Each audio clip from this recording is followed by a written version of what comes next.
Good deal to me. 2 for 10. Yeah. 2 for 10 what? Two boxes for $10. I mean, I would look that up. I'm pretty sure it's like $5 for a 40 pack. Well, I just looked up. A lot of these like 10 packs is like $7. Kotex box of 18 is like $4. Well, Target is $7. Everywhere I'm seeing is about $7.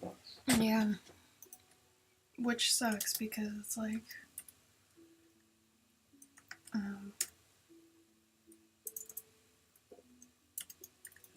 DIY all natural tampons. I'm telling you, that's why I want to switch to the cup, man. Sea sponge tampons. That I wouldn't trust. That cup though, when you were explaining it, like, would you take it out in the shower then? I imagine like you're like popping it out and it's just. That's not how it works. No. No, that's what everybody thinks. It's like if you're not plugging it, it's just like it's a waterfall. No. Well, no. I mean, like, so you have it in, right? And then when you're gonna take it out to like dump it, then like to pull it out, then like you just pop it and then hold it there for a minute, just in case anything comes. That's with what it. I mean, like the actual popping it out. Yeah. I would like. So the thing is, though, about that, you since you can have it in a lot longer than anything else. When you do it, you're at home or in like, so you're by a sink. So you can. Yeah. Like they're not for like if you're in a stall or something. Anyway, this is not how I wanted to start my stream, but. Welcome to the stream, kids. No, Wubbles is here. All right. More you know.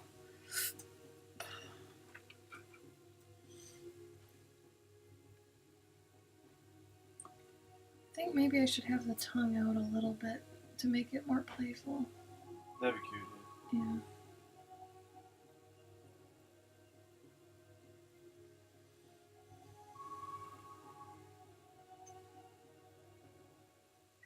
Hi, Wubbles.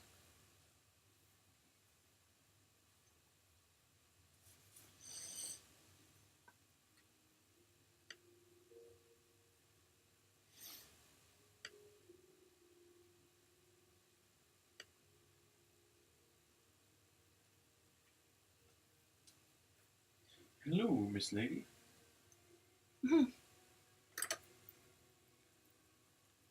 Is that Andre the Giant thing? Hmm? Andre the Giant? No. And who is this gentleman behind you? Hello, Miss Lady. Step brother. Oh. Princess Bride, he does that too.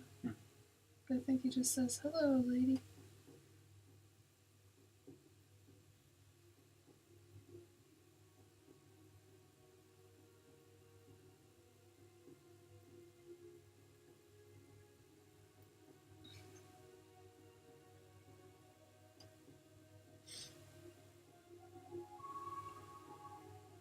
Well, there goes my streak. What do you My mean? fingers.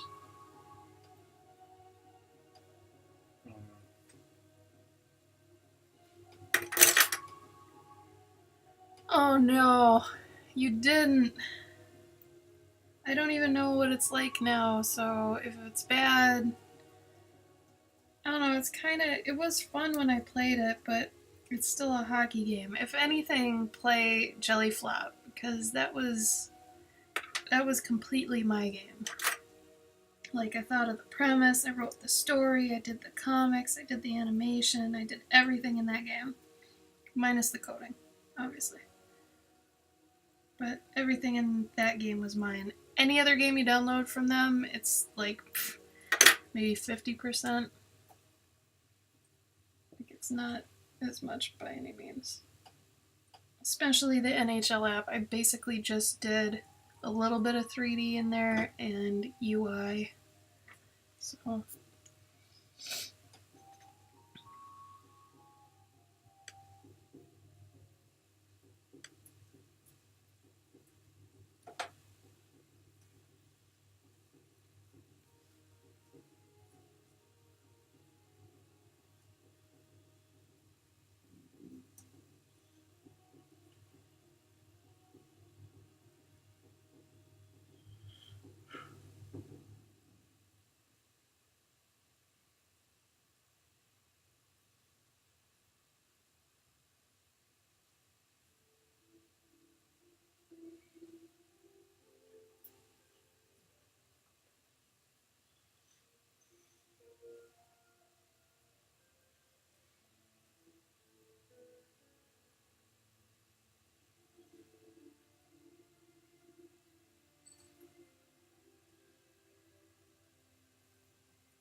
Yeah, it's not horrible, but it's not my pride and joy by any means.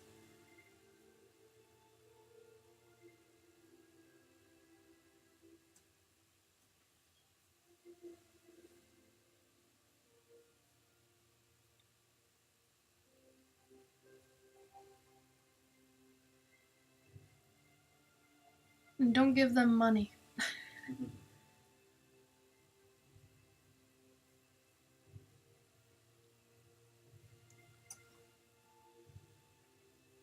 When I was leaving the company, they were trying to figure out all the ways they could to get more money out of people, so I'll do it.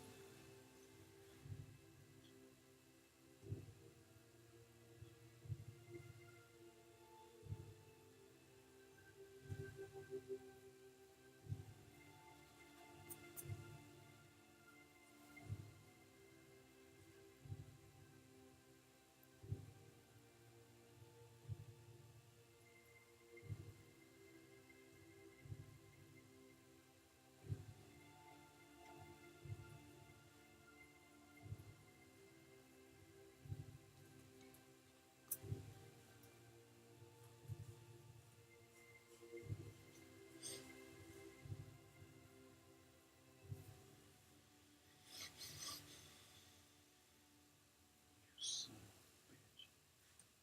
Well, Gabe. Just I'll hit the Z button, or I'll hit the Z to get the magnifying glass, and then once I go to actually like click and drag so I can zoom out or whatever, Mm-hmm. it turns into the brush, so it just makes a mark. Mm.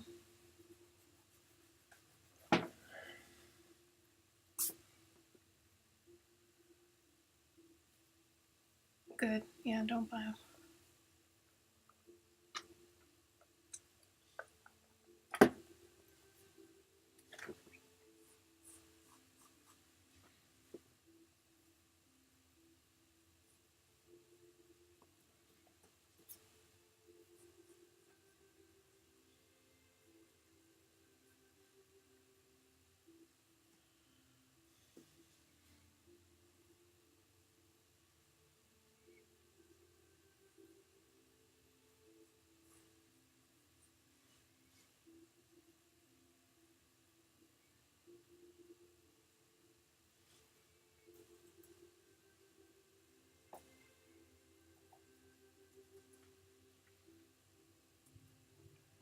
I have Cheers now. Oh, dude. Mm-hmm. Hello, soggy britches. Yes. Welcome to the party.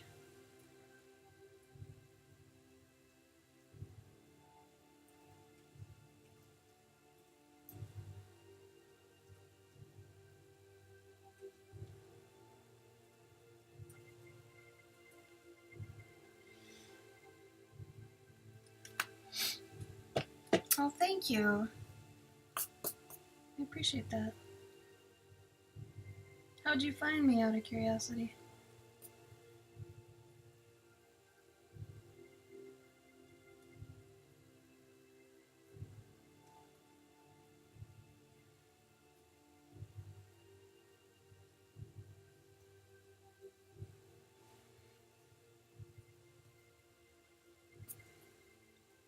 Oh, really?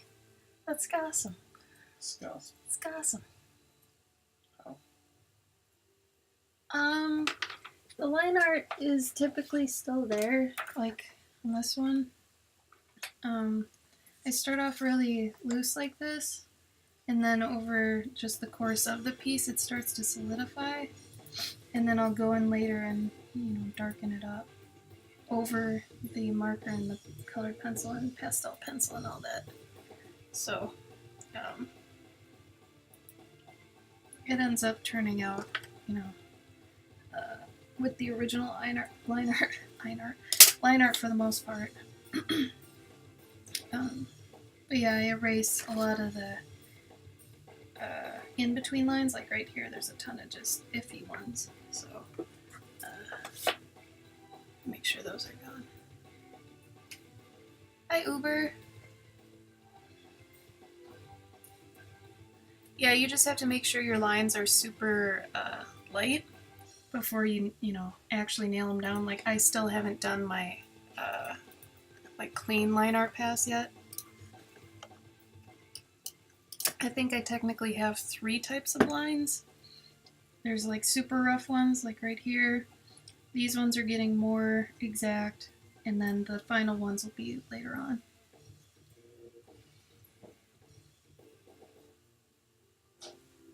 I'm glad you actually came and found me, Swaggy. Swaggy. That's gross.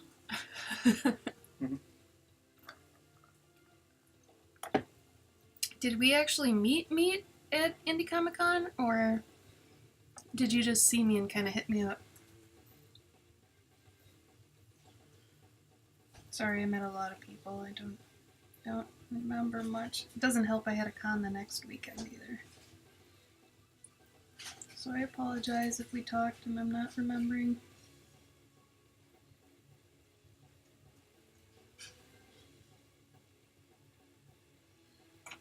Oh, this other light is kicking my ass.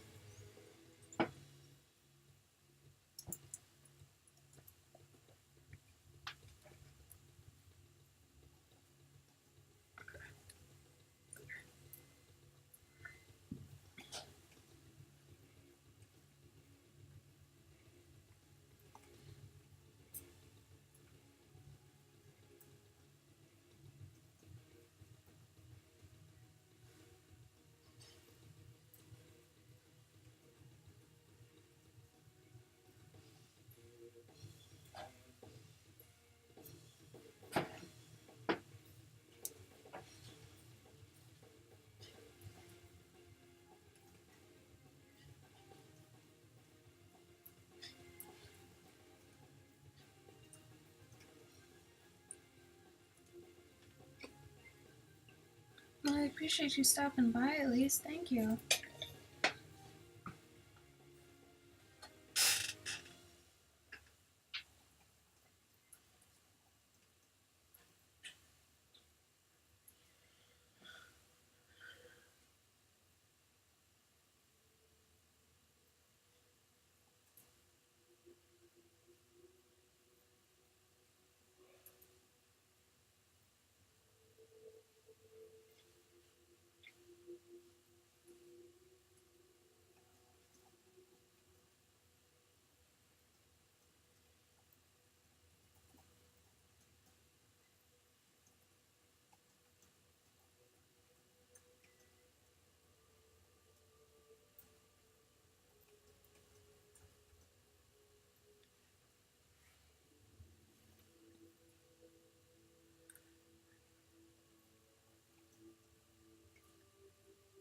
Oh, gross. It's a good story. Stream schedule. Not really. I mean, I kind of try to do it when I can. I try to do maybe 3 to 5 days a week if I don't have like a con coming up or anything. This weekend we are going to a pen show in Chicago. So Friday, Saturday I won't be streaming. But Thursday I'm gonna have my roommate Sean on. His name is Bird of Price. I put a thing at the top of the stream here, so you know what time. But his stuff can be found there in case you were interested. We kind of have similar content, so we figured it'd be good to kind of dual stream. But yeah, they are stuffed animals, yes. Apparently this dog very much destroys all its animals, so... Or I should say destroyed. She's actually passed, but I've actually gotten a lot of memorials lately, which are kind of, like, I feel a lot of pressure doing them, because, I mean, obviously, the animals meant a lot to these people, so I feel like I have a lot to live up to with them. This one I'm hoping it's not too morbid. I did pass the idea by her before I did it, So she seemed okay with that.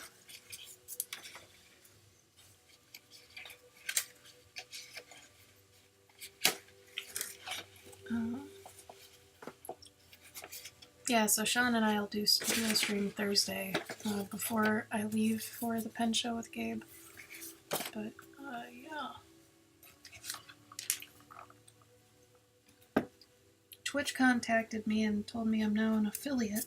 So that means I get cheers and stuff now because I can hold a certain number of people during my stream. So that's exciting. Gabe, what's wrong? You're making a lot of noise. Sorry. What are you doing? I'm looking for some reference that I... Oh. An idiot. No comment.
Tyler's also freelance, yeah. He does a lot of stuff for like board games. You know, like the art you'd see on cards. He's designed a few board game boards too. A lot of character work. He's got a lot of experience being a caricaturist, so that translates over well to like board game characters and stuff because they're usually exaggerated and kind of outlandish.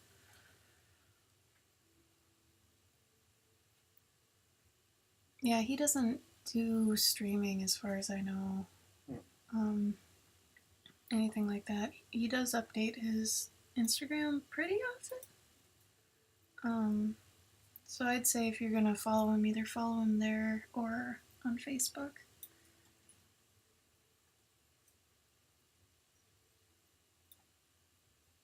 Tim and Key dual streamed the other night. But yeah, Sean's been gone since last week. He just got home today, so we were originally gonna dual stream last week, but like I said, he had to go home. So we're rescheduling it to Thursday, and I'm trying to mark it a bit so you guys know.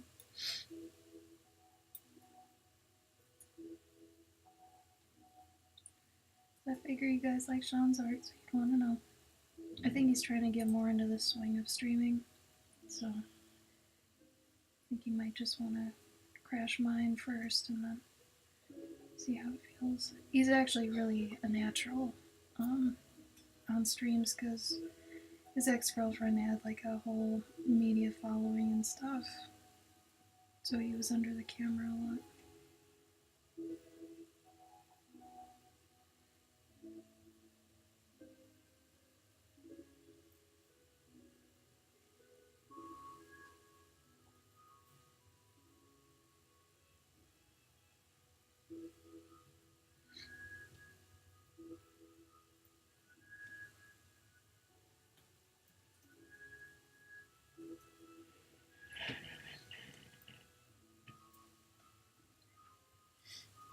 Oh. Gabe, can you name any games that Tyler's worked on? Ghostel? Other than Ghostel? No, he hasn't really. He hasn't really worked on many. Ghostel for sure, because that's the latest Kickstarter he did. He does a lot, like he mentions on his Instagram posts who it's for, typically, so you could, you kind of go through those, you'll find what companies they are and what games they're for. I'll see if I can find one. Like this one. I think the thing is Foxtail Games. Like he sort of just started to break into it. Like a year ago, but yeah, so a lot is for this Foxtail Games company. I've seen them put up, so I might want to check into them. I'm not quite sure what they do, but it's worth checking out. Tyler's been doing some pretty sweet work for it. But, I mean, he's hardcore board games. He even does D&D once a week with his friends all day, and he is the biggest, I think, board game nerd I've ever met. He's got so many board games. He loves them. Loves them, loves them. Mm-hmm.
It's weird because a lot of us don't really talk about what we do.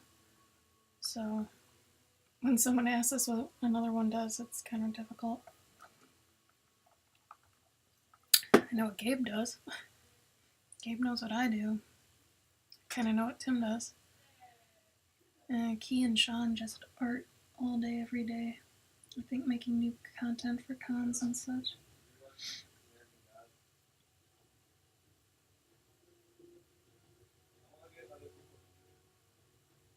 Please go chime in on that.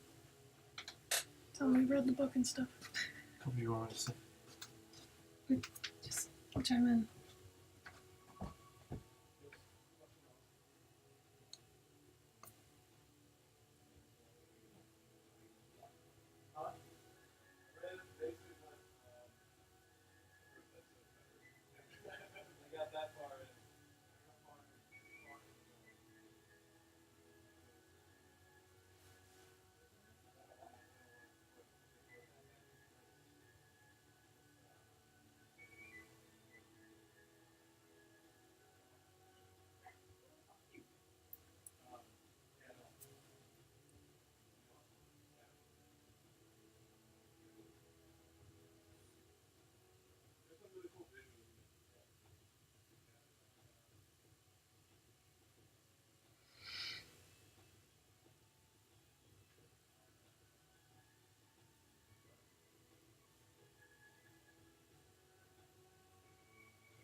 Then you can watch your next thing. Yep. Did you tell him I read the book? Sean does not like Neil Gaiman. Of course he does.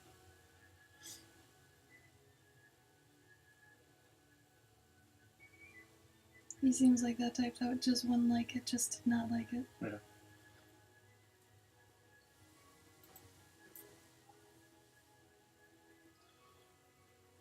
I have a feeling though, if he read the Graveyard book, he'd love it. Hmm. It's a good kid's book. Yeah.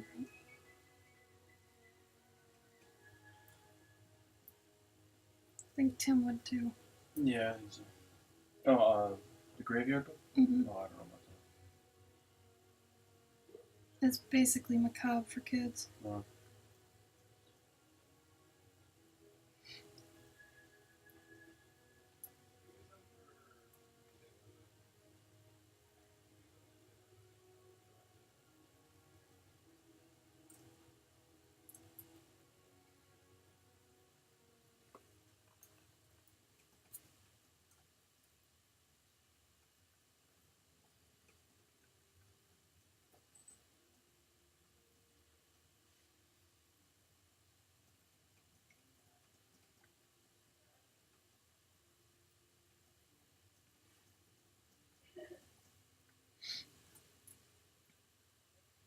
I hope I don't get sick.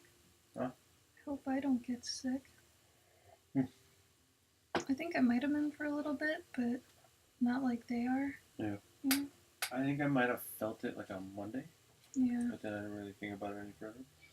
I mean, I had remnants of what sick would do, Mm-hmm. but I think that was it.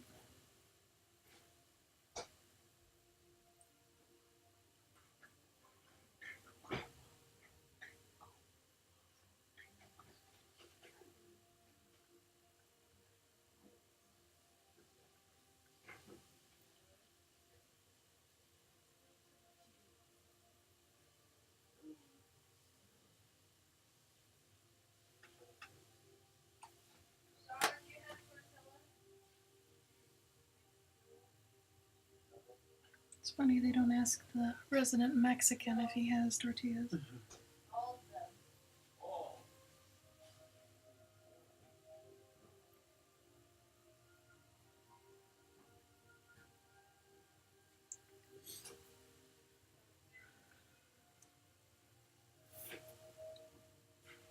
True. I watched it, or rather listened to it on YouTube. I think it was when I listened.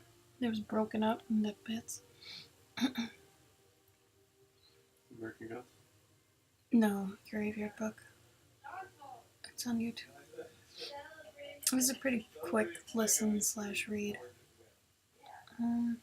4 markers. Which ones? Honestly, the ones I started with, because I used to be, and still claim to be, not really into color. I don't know, color doesn't click with me like with other people in the house.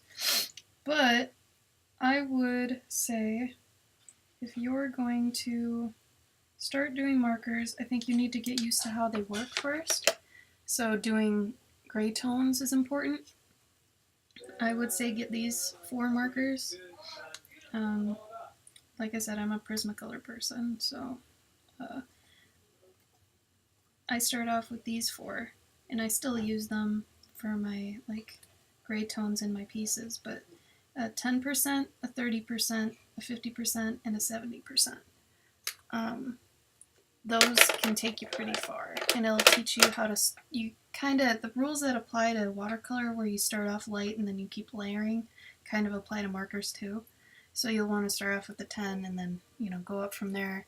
So it reprograms your brain to kind of think about what areas, are the biggest to fill in with light color, and then, the darker colors you get, usually it'll, the amount of space will go down with what you need to use them for. I'll write it down to 10%, the 155, 30% is the 157,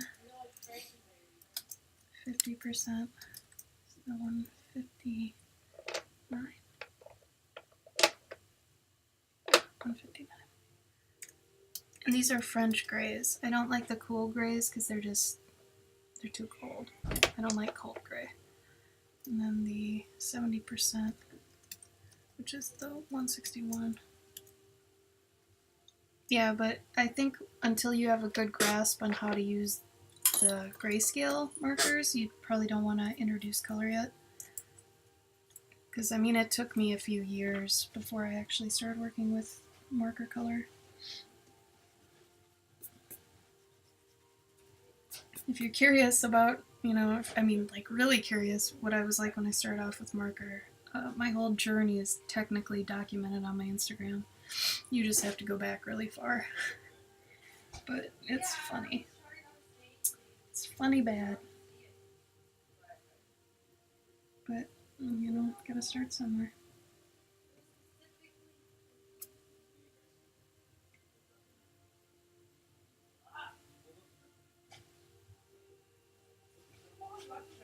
Does that mean that Sean read American Gods the book? No, he didn't. So how does he not like gaming? I don't know. Maybe he did read something from gaming and he just didn't like it. I mean, I could get it. Yeah.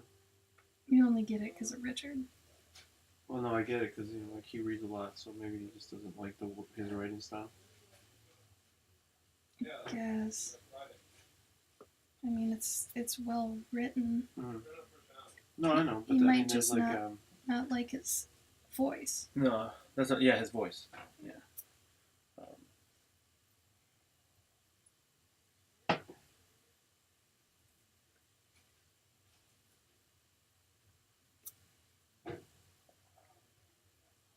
I would say with those tones, you also probably want to get the regular white Prismacolor. And I'd try black Colorase. And if you want to get crazy, throw in the white gel pen. That's after you've kind of familiarized yourself with the grayscale markers. You can start throwing that in, and then from there you can kind of go up higher. I was so proud of that, and you didn't even see it or comment on it. I was sad. Sometimes Tyler sounds like a valley girl. That's so sad.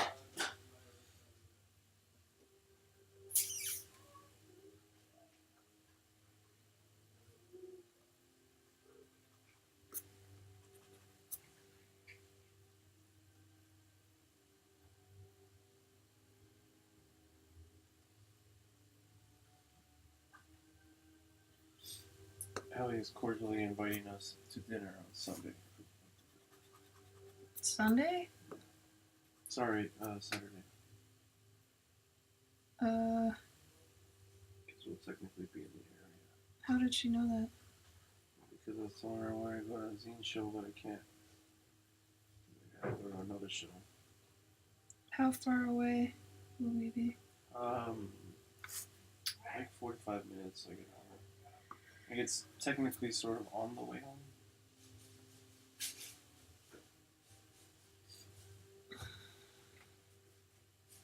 Think about it. She was saying like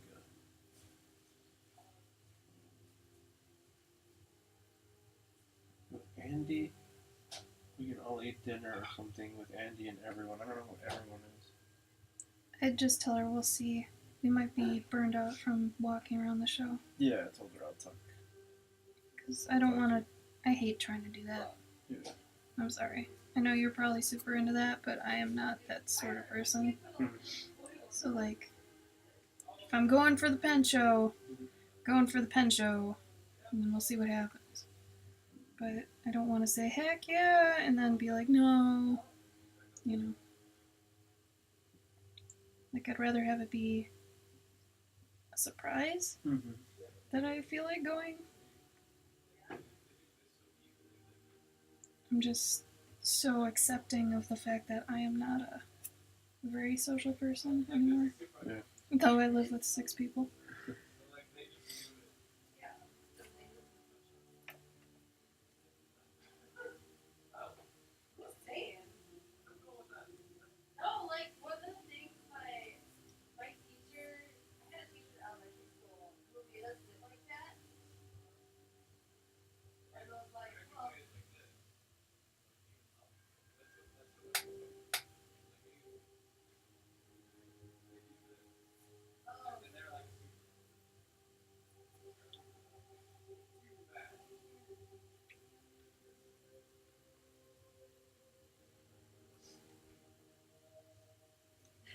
No.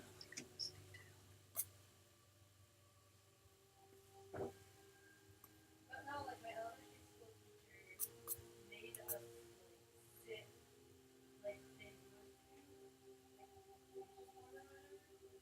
was like, this is what the kids in the sweatshops do. That's not comfortable, is it? I don't even remember why she made us do it.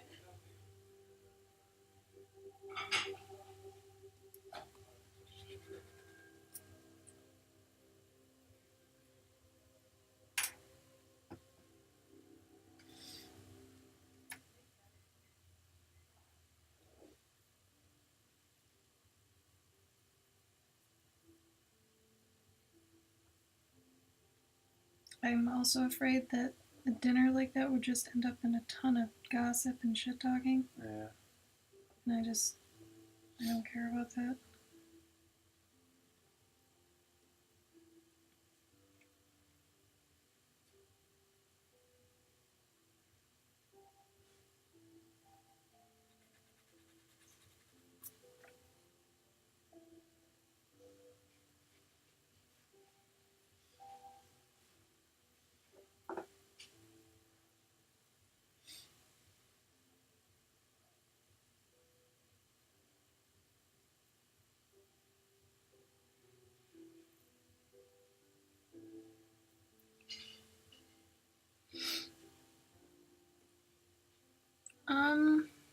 White gay paper. I think you mean gray paper. I mean, unless you mean gay paper, I don't know. To each their own paper. I don't care about your paper's orientation models. Honestly, that's up to you. Like I said about the tone paper thing, like, it's a personal preference. I just feel like when I started working on tone paper, I liked that it was already a mid-tone. And I'm kind of lazy sometimes. But if you, I'd say maybe try the white, because that'll teach you more to, to just start on a blank canvas and how to actually fill in those mid-tones yourself. And then once you get good with them, then you can, it's the whole know the rules to break them thing. So I think it's important you know how to do mid-tones on your own and to work around, doing highlights and stuff. But I mean, if you start working with white and you're just kind of like, nah, and try, the tone. It's really whatever feels right, so be sure to experiment with stuff.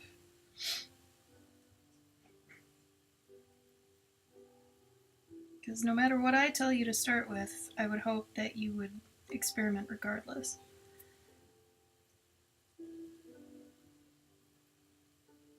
Mom, which shelf is yours? Oh my god.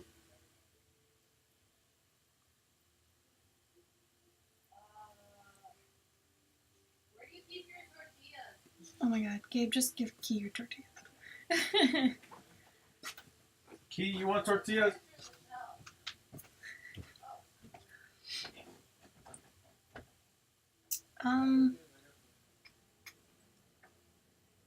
That's kind of a tough question because I don't have, I guess Bristol's okay. I would just make sure whatever paper you use, it's not like overly soft and porous. You'll want something that feels really flat and very, I don't even know how to, just firm. I'm trying to think of something else this feels like. It's like a thick computer paper almost. But like, just make sure it's not soft and porous. Because like I've said in previous streams, this other toned paper is awful. Like, I think it's awful because it just eats my markers. This toned paper is really good. But yeah.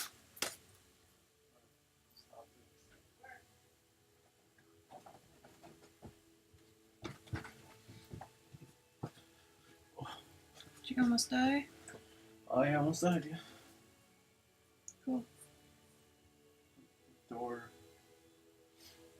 tried closing the. I don't even know what I did. Yeah. I tried to close the door so I could get around it Hmm. to our door, but then my foot was in the way, and it bounced back just as I was walking into it. Hmm. So it like went into my chest. It was awesome. Sounds awesome. You sound awesome. Cool. Thanks. I think you're wrong about that measurement on the matcha. Looked it up. It doesn't taste like my usual. No? Wobbles is asking about good paper for markers. He said, would paper made for ink work? And I'm trying to explain kind of just the... Paper made for ink? Yeah. I think all paper is made for ink.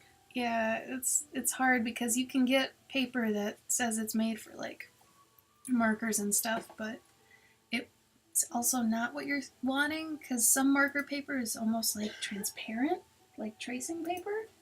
You don't want that. Here, I'm gonna send you a link. Gabe's gonna give you a link. I was telling him maybe just try Bristol. Yeah, that works too. I mean, Bristol's kind of a decent bet. It's not the best, but it's better than, like, never use something like watercolor paper for markers. Yeah, suck right up. It'll just deplete them. Like, they'll be done. Oh, he has 100-pound Bristol paper. That should work. That's what I usually use. Yeah, that's what Gabe uses. I think that's what I used to use when I first started. The link I sent him though is the kind that Natasha uses. That it's like it doesn't bleed through. Oh, yeah. Yeah. So if you want to keep a sketchbook of stuff, then that's a good way to go about it.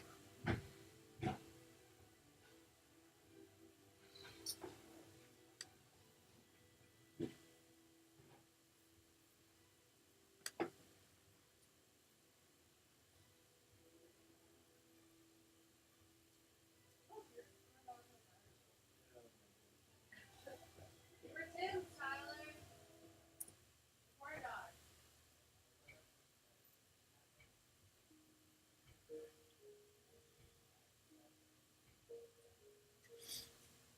Yeah, they're still sitting there. All right, Wobbles.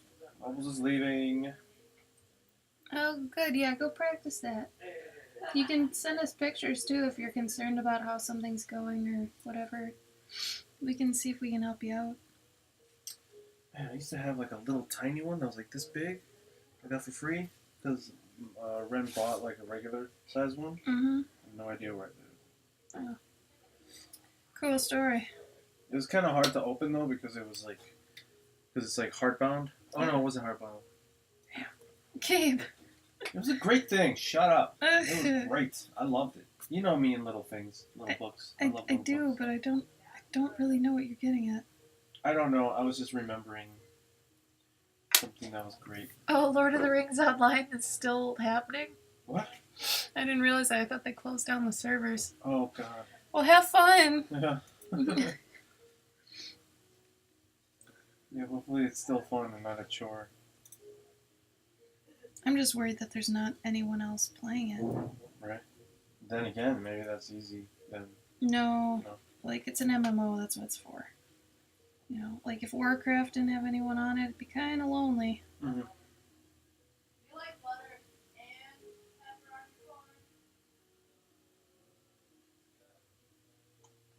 corn? Is Key being a key mama? Making everybody dinner. Yes. I'm asking, so like, do you want the corn before or after?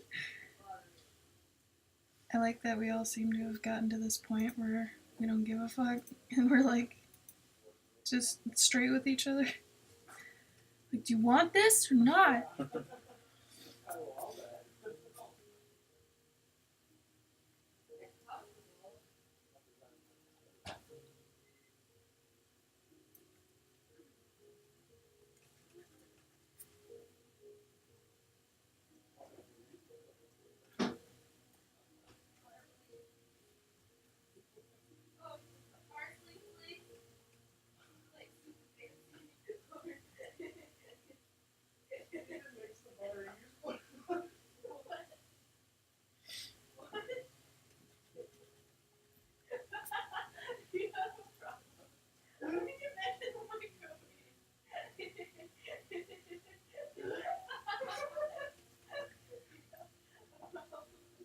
we were high or something.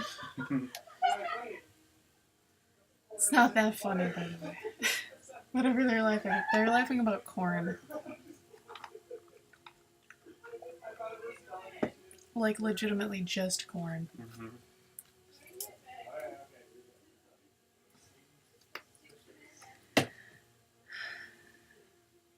Okay. Should I keep working on this one or should I switch to another one? Well, if you don't like it anymore, just get off that boat. It's not that I don't like it. I'm just saying, like, I'm trying to figure out if I feel like penciling and penciling and penciling or pencil, color, pencil, color.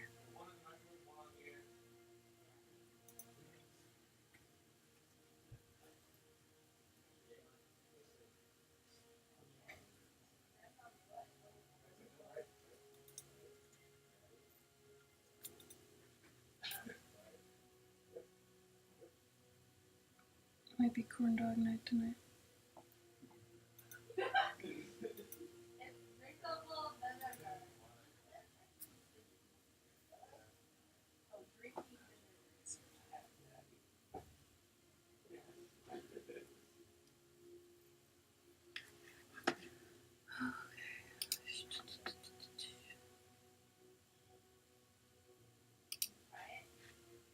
Let's see.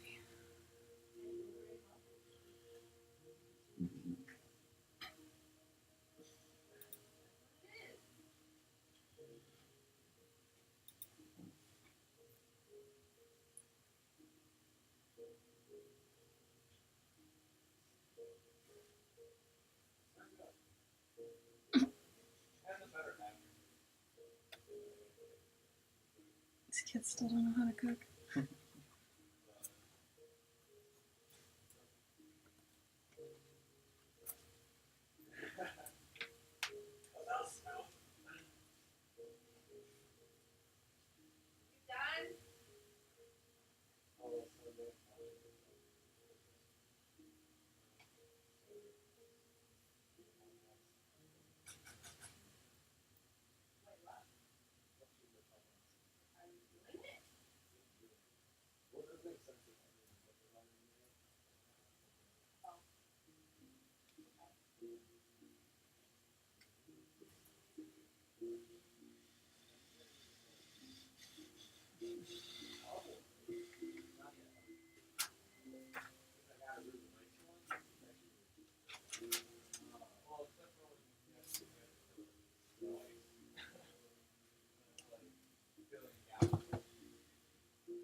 Mm-hmm. The corn dog is really good with peanut butter. Ew!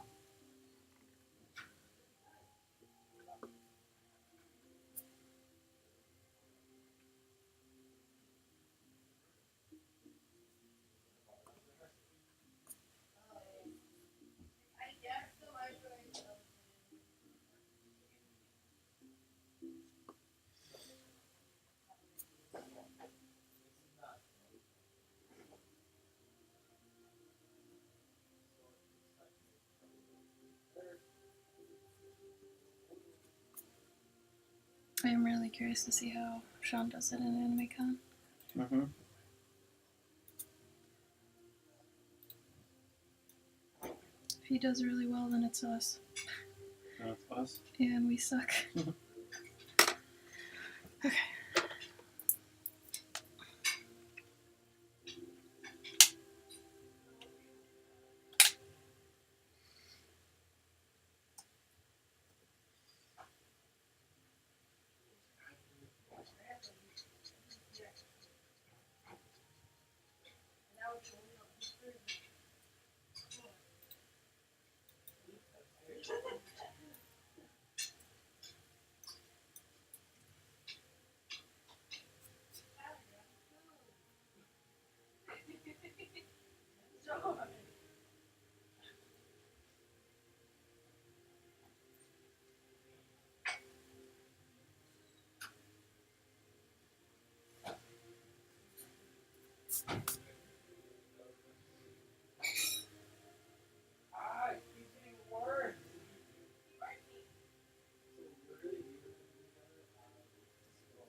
It looks like I did this. I haven't seen it in a while. What's he talking about? When he burned Keith. Oh,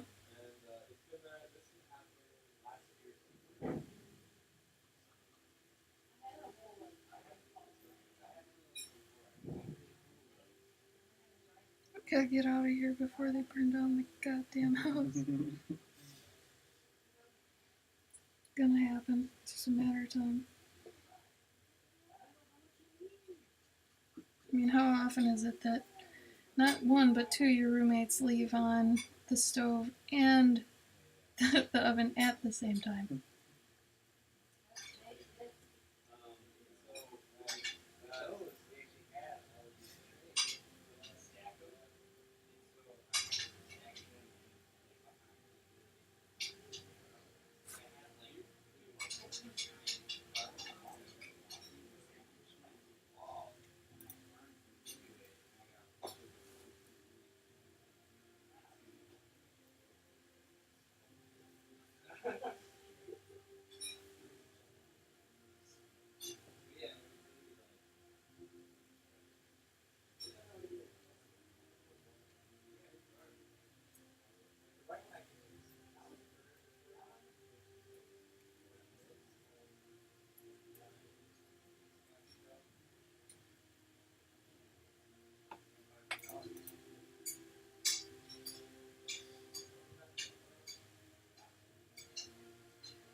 My markers are all out of whack.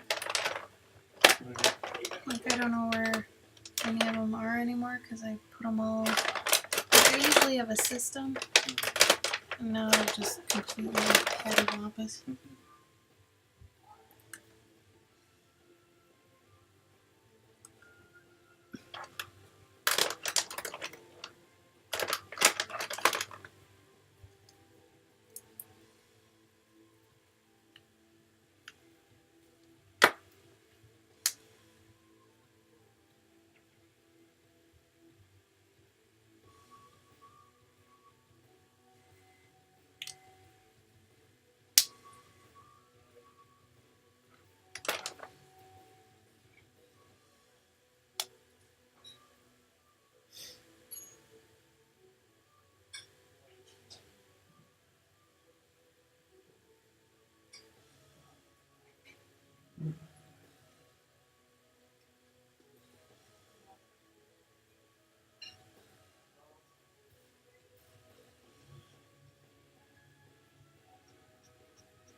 Is your phone still over there?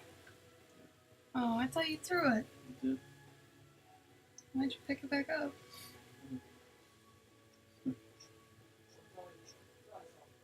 Hmm. So many things.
Oh.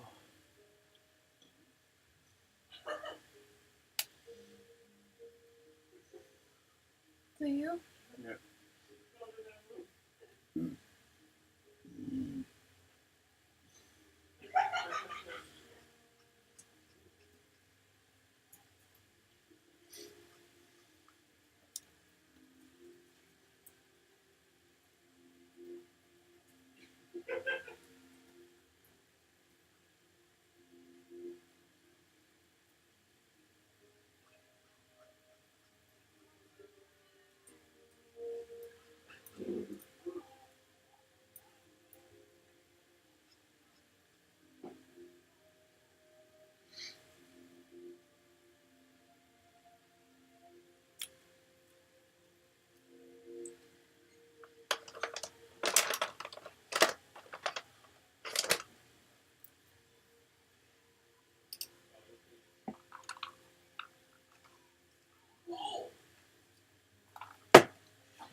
Hello, new people.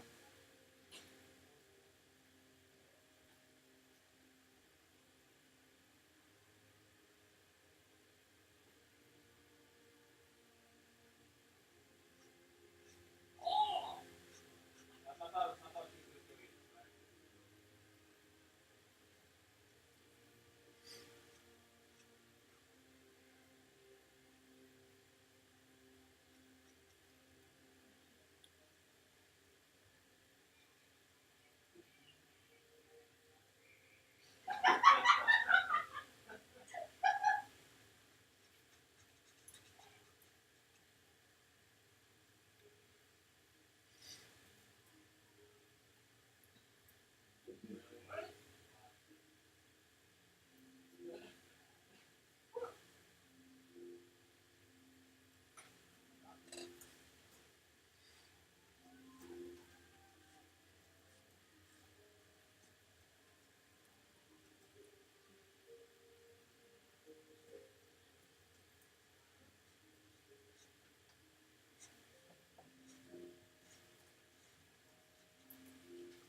it.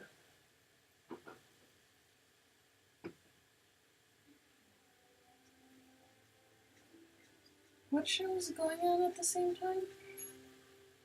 Oh. No, Gabe, you just talked about this with Allie.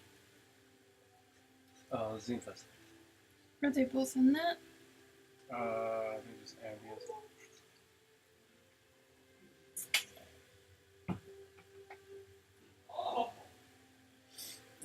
Apparently though it's like a first come first serve sort of deal. Oh, If you buy a table, you get like Kinda a like- half table is only like $30. It's like, I'll just buy a whole table. right? What's attendance like? I don't know. It seems like it's usually pretty often. Whenever I've seen pictures of it.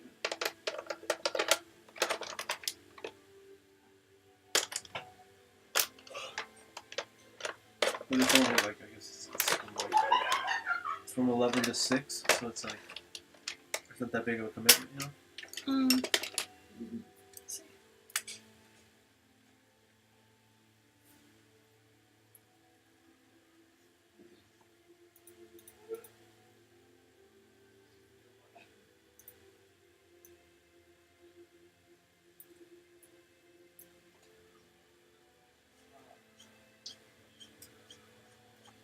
White spider, What? white spider. Is there?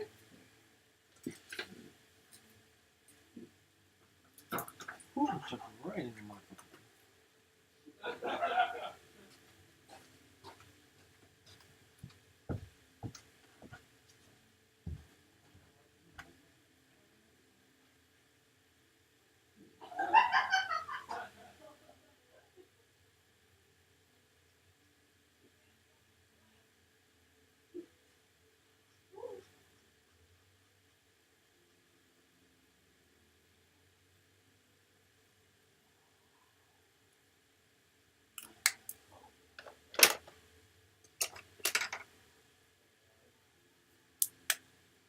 me know if you guys are curious about anything or what I'm using. It's nice to see new faces in here, so let me know if you're curious. Or tell me how you found me. I'd love to know.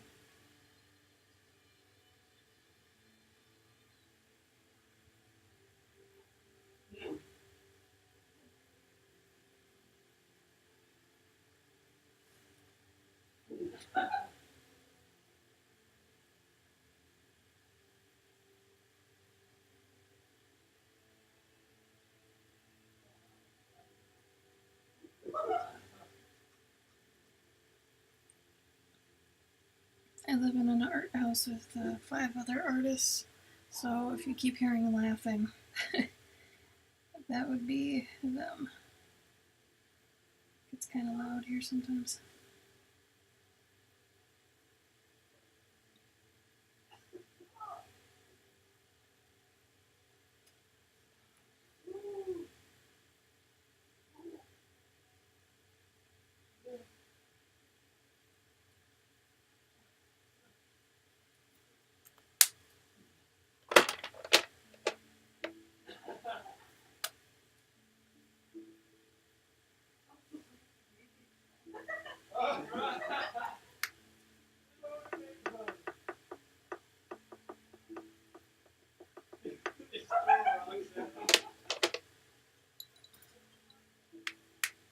Mm-hmm.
Or how about, who are all the new people from? Like, where are you from, new people? I usually have a lot of people from, like, overseas. So I'm super curious when new people show up if they're over the pond, so to speak. So yeah, let me know.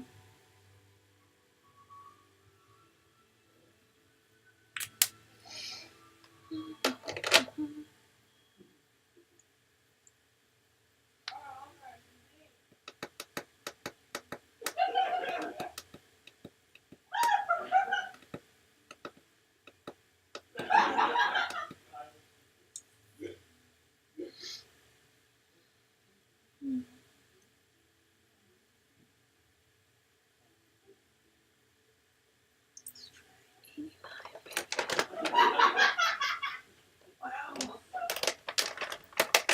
Apparently the internet is funny.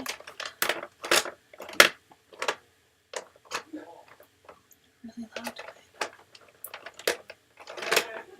Rifter. How you doing? Long time no see, buddy.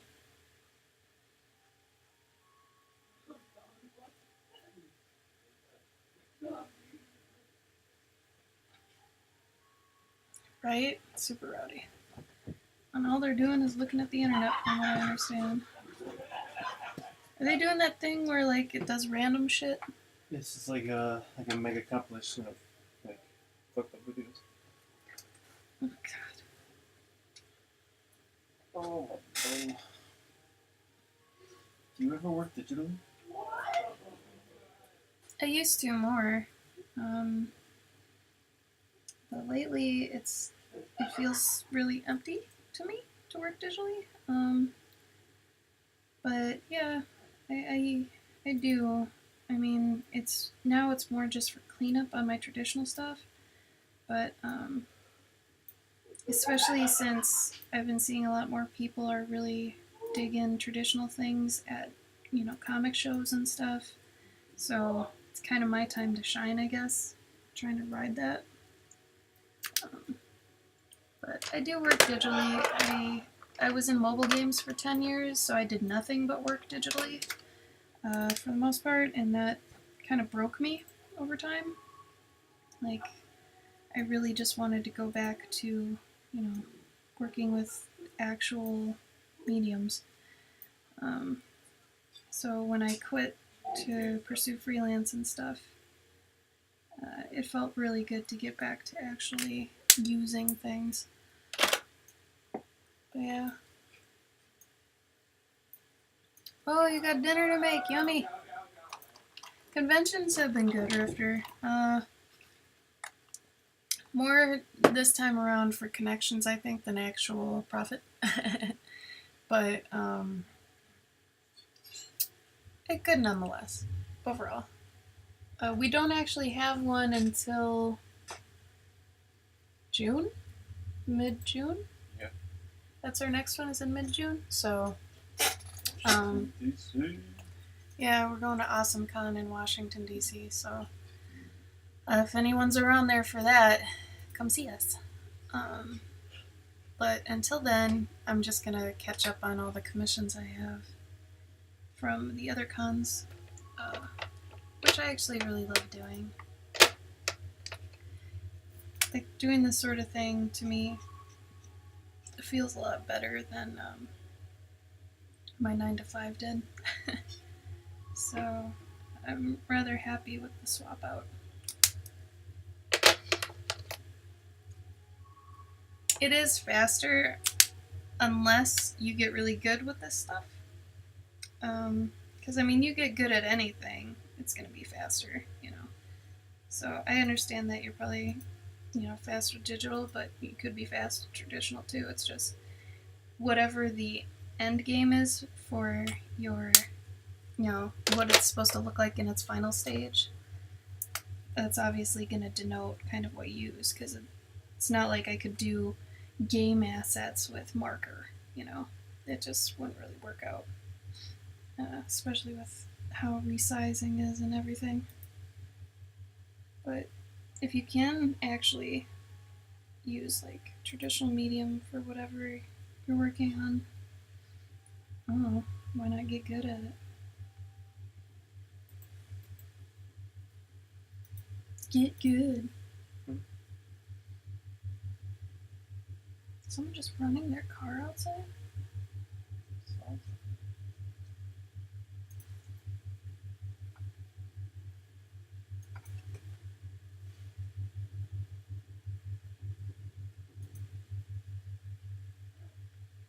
Oh, Rifter, just so you know, if you're still here, that is. Sean's gonna be dual streaming with me Thursday, so I figured you'd want to know. There's a thing at the top of the stream that says it, but I figured I'd say it verbally too, just in case you're not watching.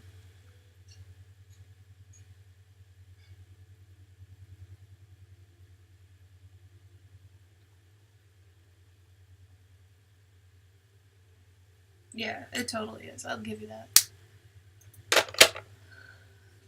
Also, if you're working with markers, make sure to have some airflow if you're not in a very wide open space, because otherwise you're going to get kind of high. You can scan in a real drawing and do the same, but there is a ton of post cleanup, so I feel ya on the digital thing. It makes sense. And like I said, it really depends on what you're doing it for.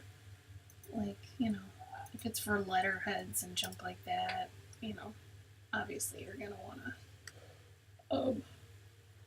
do it digitally from the start.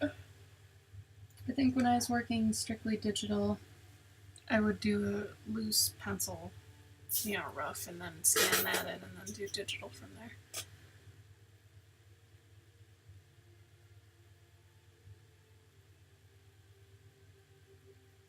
Oh, maybe I need to add a drop shadow or something on it. Here. I will try something real quick.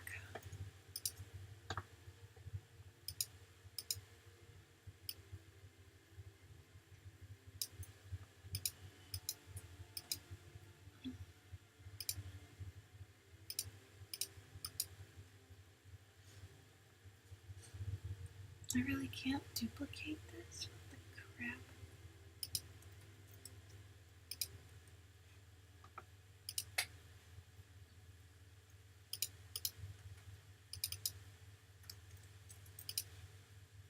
Let's try this. Oh wait, can I add a drop shadow?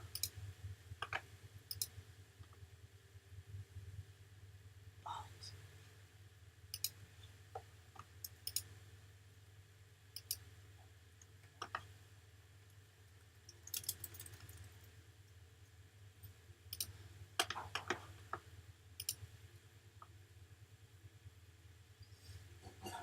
Chart back.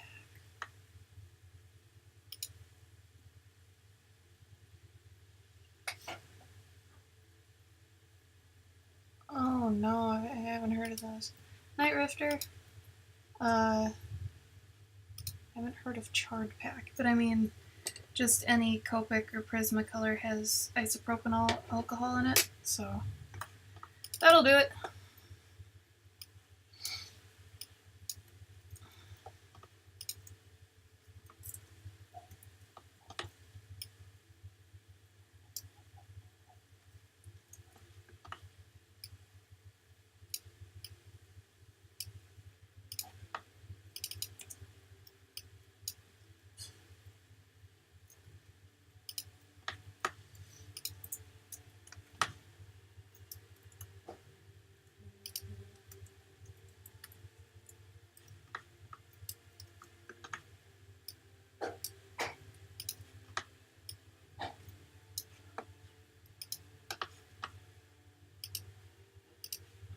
Maybe this will help it stick out.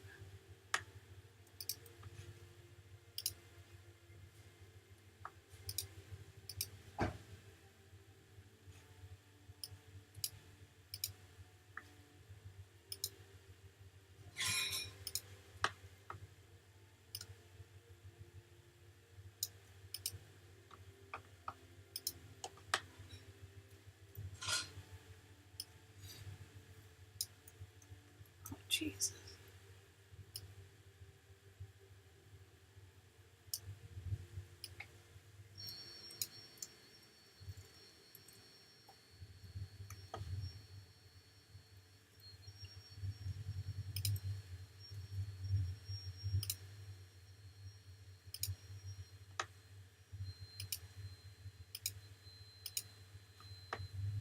Come on, you thing.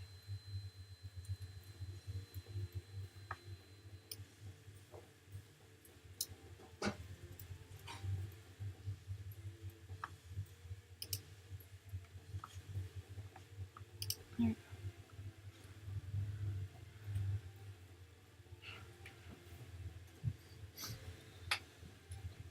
Um, go. Huh? Chart Pack are the ones that I used to use back in the day. Yeah. Like, I don't know. they're the kind that Tyler uses sometimes for caricatures. It's just one-sided marker. No idea. Basically, like for graphic design, or not graphic, but like ad agency markers. Oh, like your fashion markers you're talking Yeah, about? yeah, Oh, they're very, very basic. I see.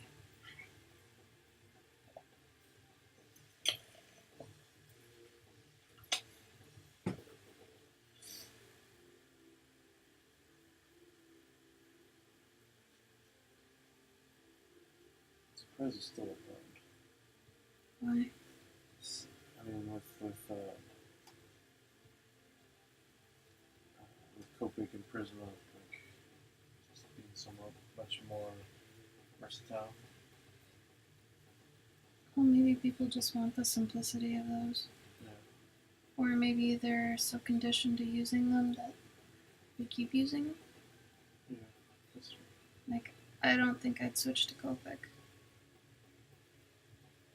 If given the chance, I don't think I would. Just because it is more expensive and I don't understand the difference really. Like, Copics to me aren't, like, I don't notice a difference. Every time I've used them, it's just the same crap. They don't feel as good in my hand either. I kind of have little hands. Mm-hmm. So, the way Copics are shaped, I don't necessarily like it.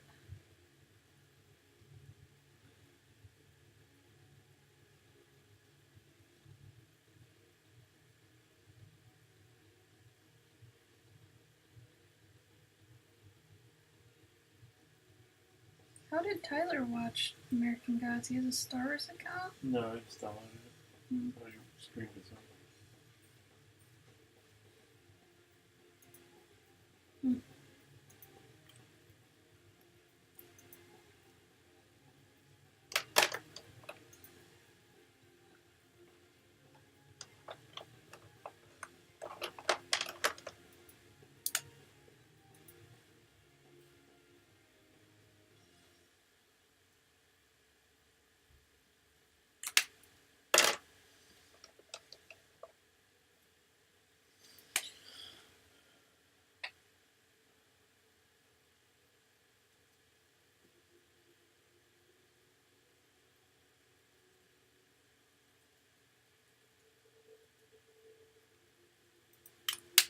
God, headache.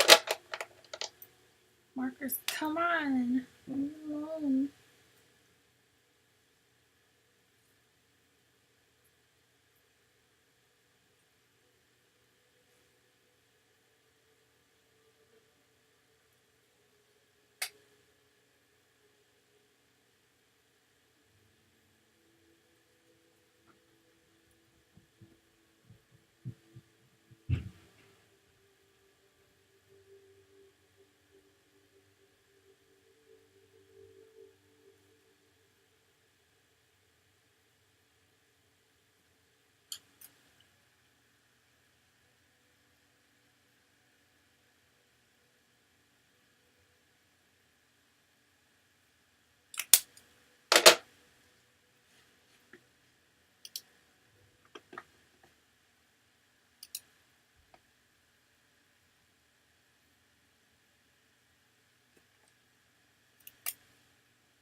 I actually wonder if the only Gaiman book that Sean read is Good Omens. And if it is, he might not like Terry Pratchett's voice, because that was co-written to two people. Oh, do you mean like audiobook? No.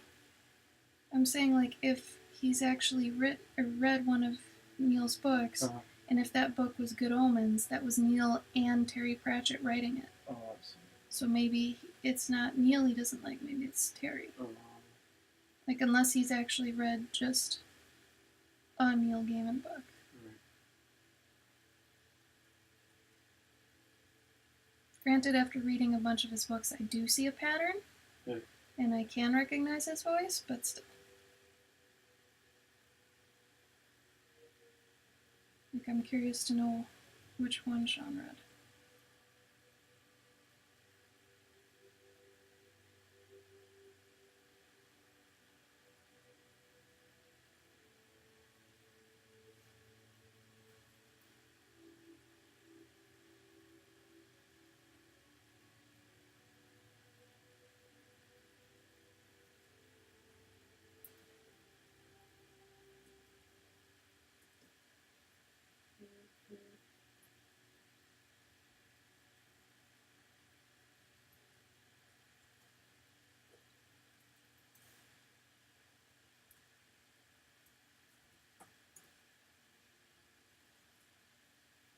I mean, maybe tell Allie not to count on it, No, I told her just because it is supposed to be like a getaway thing. yeah, no, I Okay. told her Did you let her know it's like a mini vacation for us, though? yeah. I told her I talked to her about it. But I mean, it's easy to like, get away from not going, you know? I mean, I would just let her know it's more of a date thing, Yeah. because I think she'd understand then.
Thanks, Uber.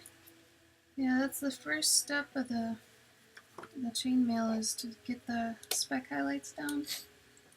And then I go in and I put in the little links. But I do it in such a way where it's fast and I'm not actually doing the links, you know, because otherwise it would take forever. But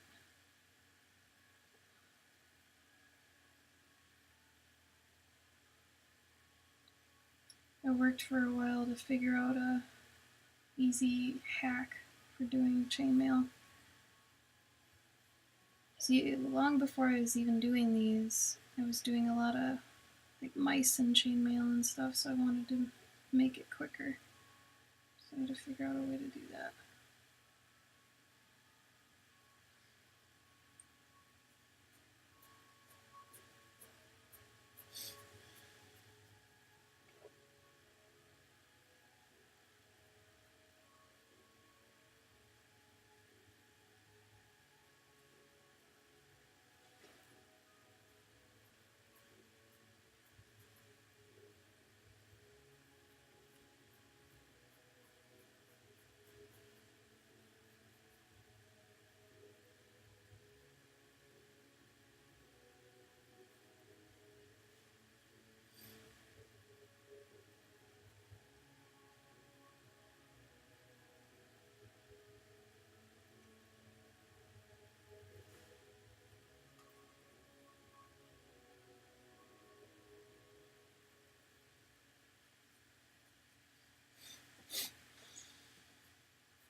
Yeah, see?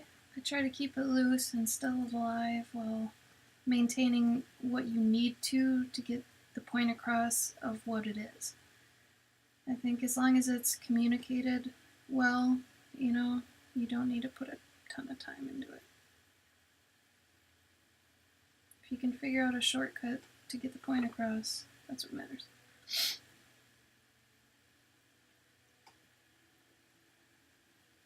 Just make sure you're not sloppy.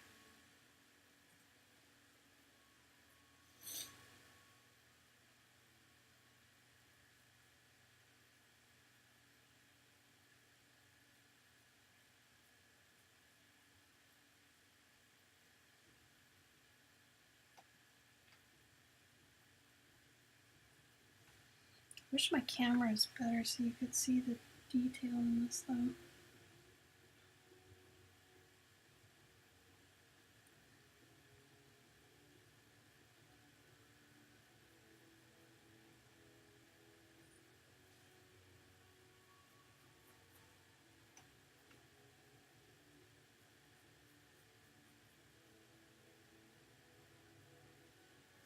Should probably hit up them femme fatale chicks and see where that's at. I haven't had an email from them in a long time.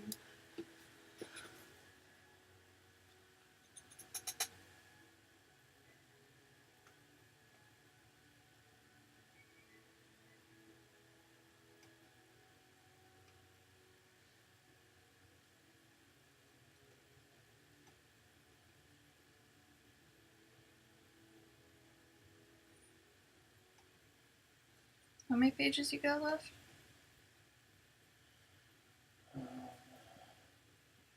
Two. Cool.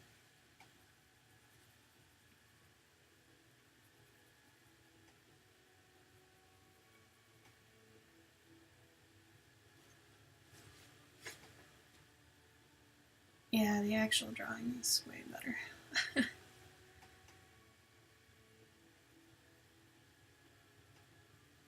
But I mean, you'll eventually see the, if you're following my Instagram, you'll eventually see the high quality photos. I just don't like to post them when I'm freshly done with them because the owners still haven't even seen them. So, you know, I like to keep those a secret if I can until they actually get them in the mail. So that's why if you do follow my Instagram and you notice, hey, she just finished one today, but this one isn't that one, it's because I usually wait a week, you know, and then I post it to make sure they've seen it first. Some of them follow me, so I don't want to ruin the surprise.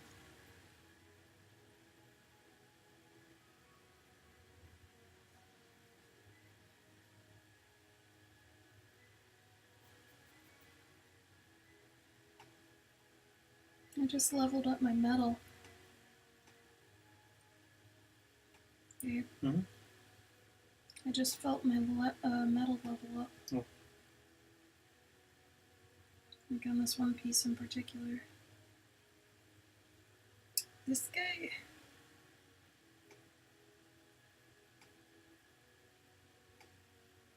Instagram is fantastic for following artists. I highly recommend it. It doesn't have the same bullshit as like, DeviantArt or any like gallery site or anything like that. You don't need to, you're not obligated to partake in anything. It's just you search for what you want, look at cool shit. That's it. I love Instagram. I wish it had been around when I was younger, so I wouldn't have to do DeviantArt.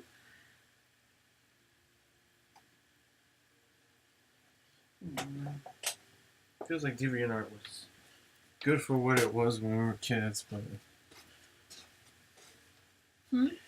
This Oh, one. yeah. Not so much here, but there, yeah. Yeah.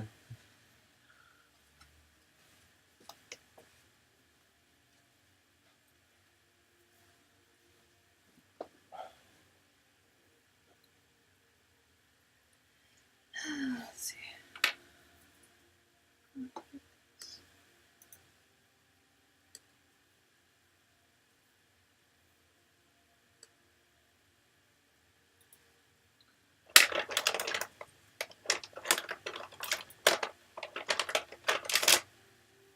ArtStation is great, especially if you're into digital art and stuff. I get that.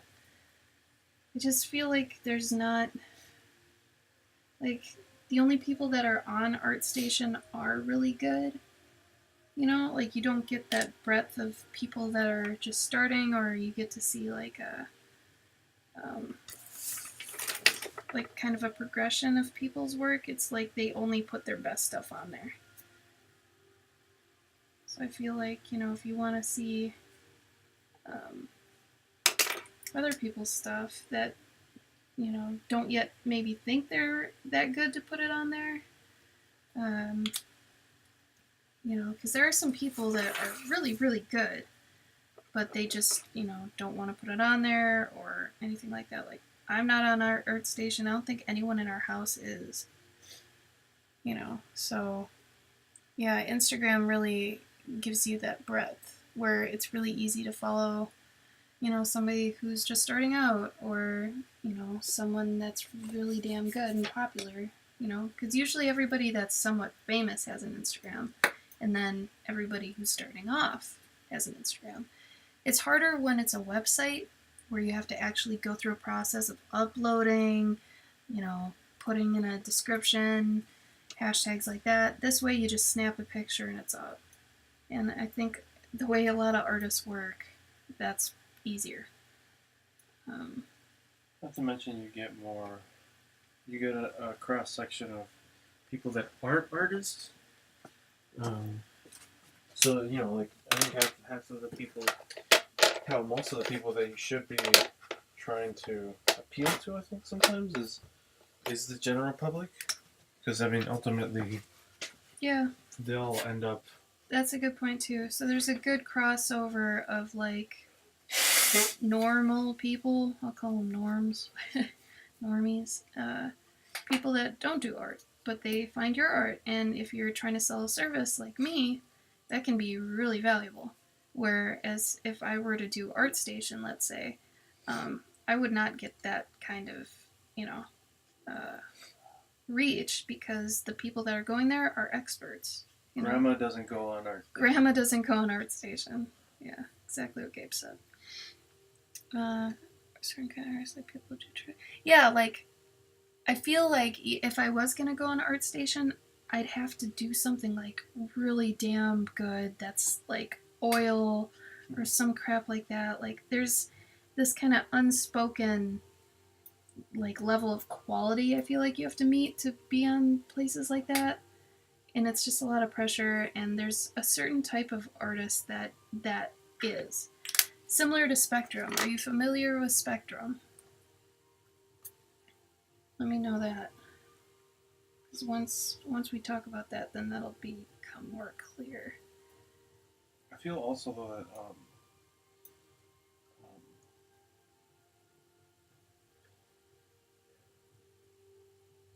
I don't know what I was saying. Okay, Yeah. cool, because I'm still on the...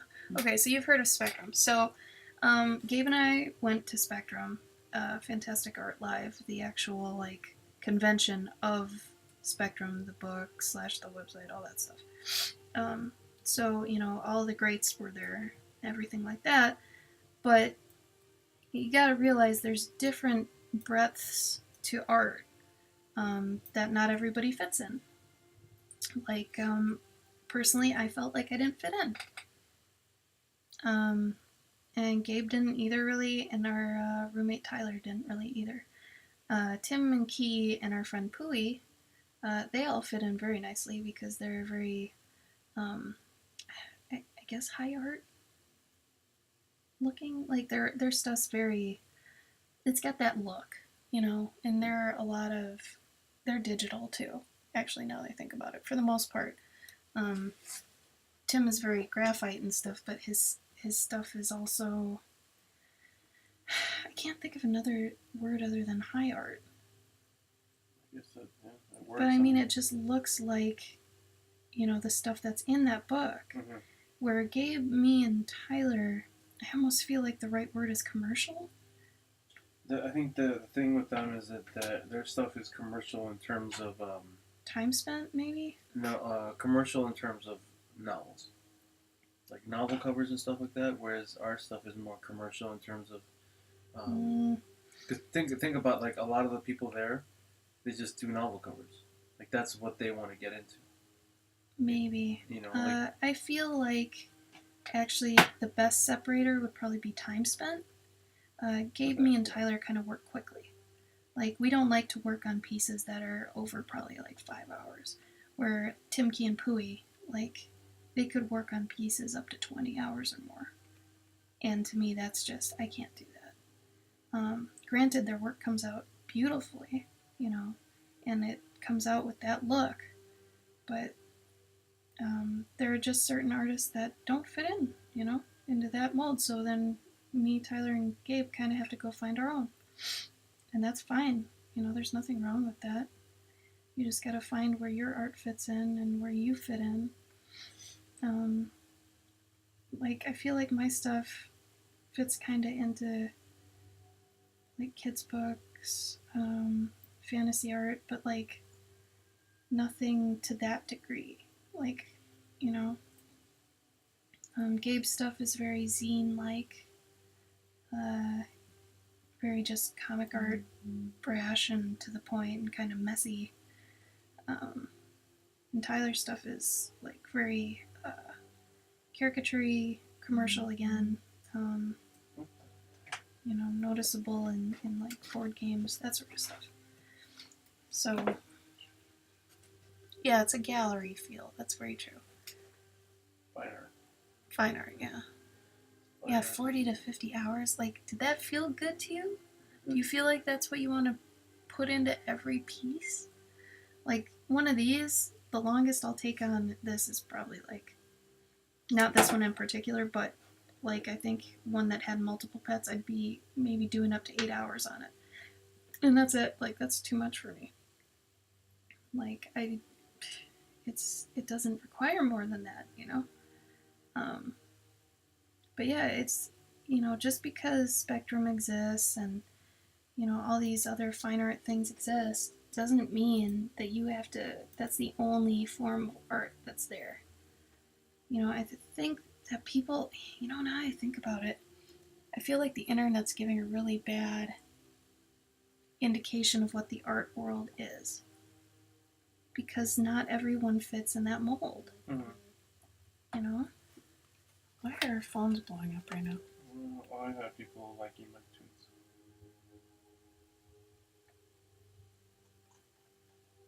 Well, thanks, Google. There's light traffic in our area.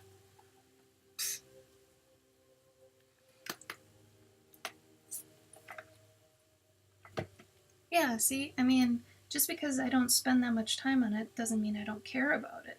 It just means that I've either found shortcuts to make, get the point across, or it just doesn't require that much. I'm not using oils, or I'm not working on a big piece, I don't think time spent necessarily denotes the grade of artist, you know?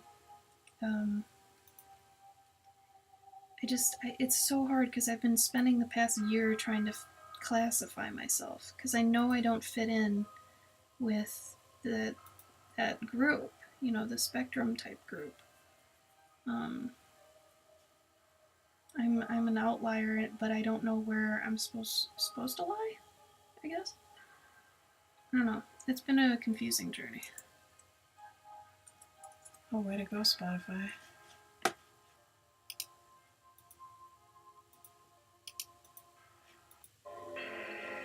Wrong one again. Got 3 things it could be playing on. Oh, I bet my music hasn't been playing. I've had it on the wrong. There we go.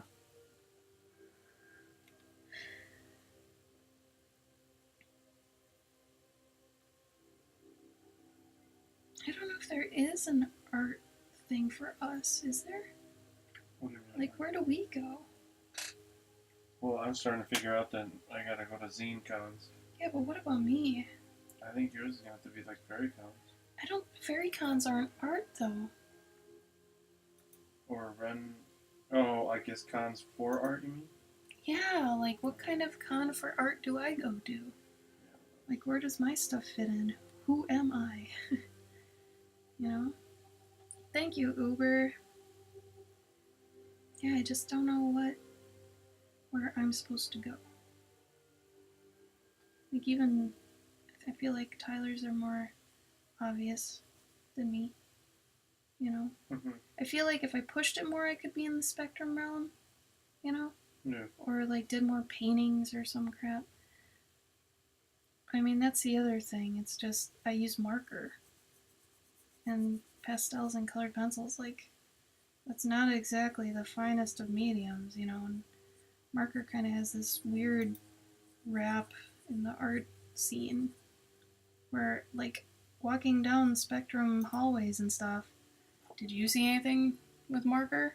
Like, who's gonna do that? Like, I think I was probably the only person there that worked with marker.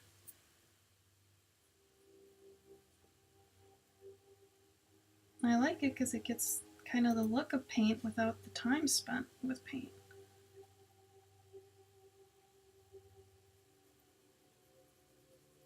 I mean, granted, I'm technically mixed media, but, yeah.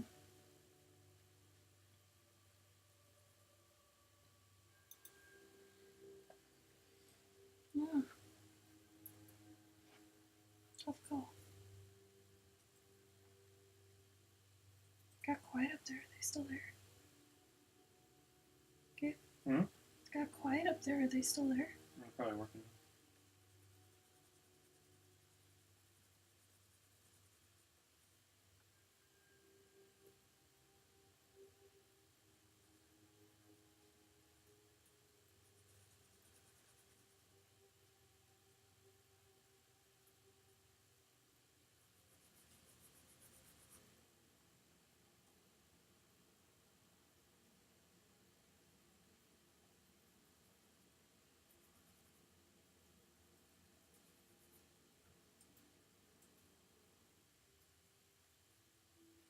It does feel like it's just like a LuxCon, Imagine FX, or Spectrum, and that's it. Mm-hmm.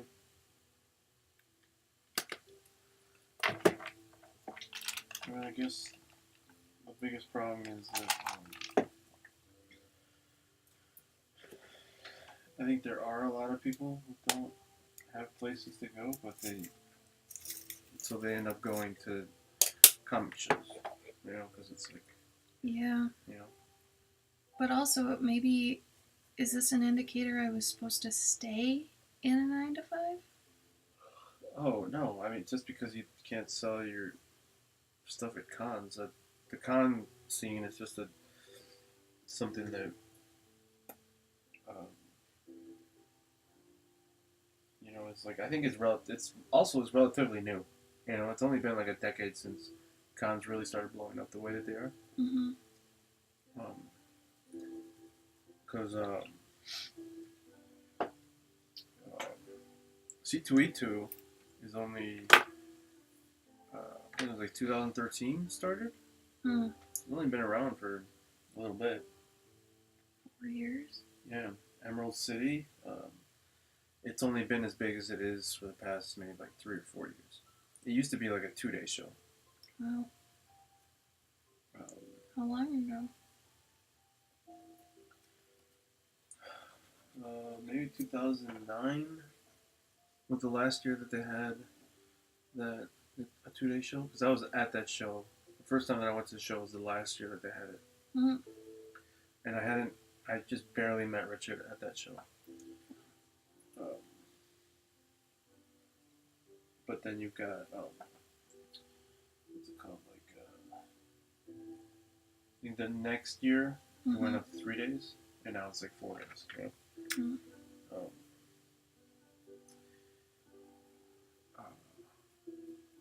And then New York wasn't always that great. New York was actually kind of like not that great for a while.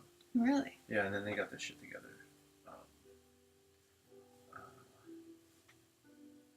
I mean, it was a big show, but I don't know. They were still trying to figure themselves out. You mean like security and stuff and where to put everybody? Mm-mm. No, I think they were just still trying to. I think the big thing that blew everything open was just like the companies taking advantage of, not taking advantage of, but looking at San Diego and what they do Mm-hmm. with the show Mm-hmm. to blow up their business. I see. So it's like, all right, well, we need to get the big actors in here and that shit, and the big companies need to come here and and have exclusives and all that. I see. And we need to get the artists that do the comics to come in and do their thing.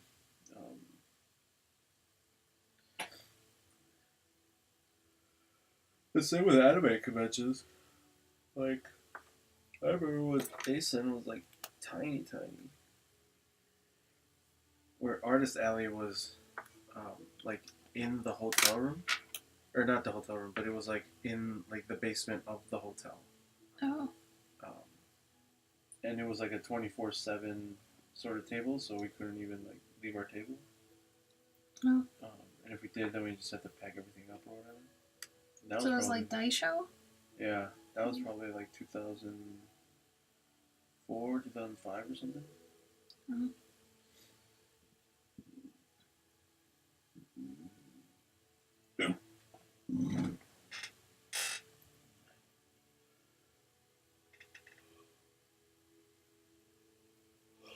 Really like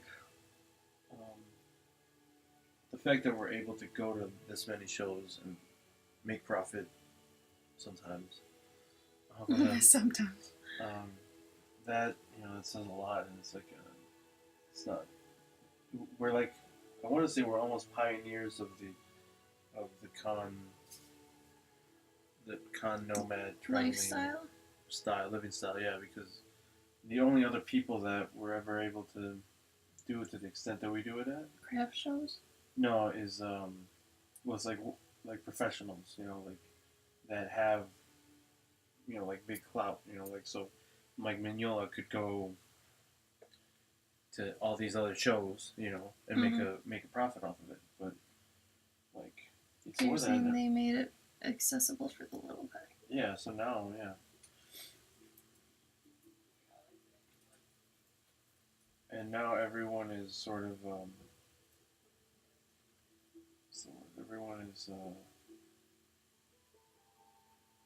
like, pop culture is becoming a norm, Mm-hmm. So, like, everyone goes to these things now. It's not just, like, basement nerds and shit. Yeah. I mean, the fact that D&D is blown up to be such a cool thing now. Mm-hmm. That's only adding to it. Yeah, that's adding to it.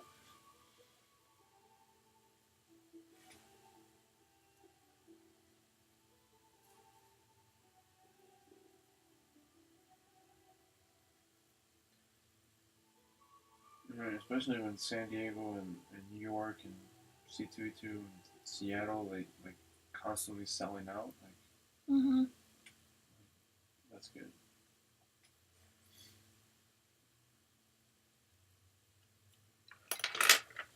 Then you've got the little shows. Right. I think some of those little shows they sort of just take advantage of. Thank you, Soggy Britches.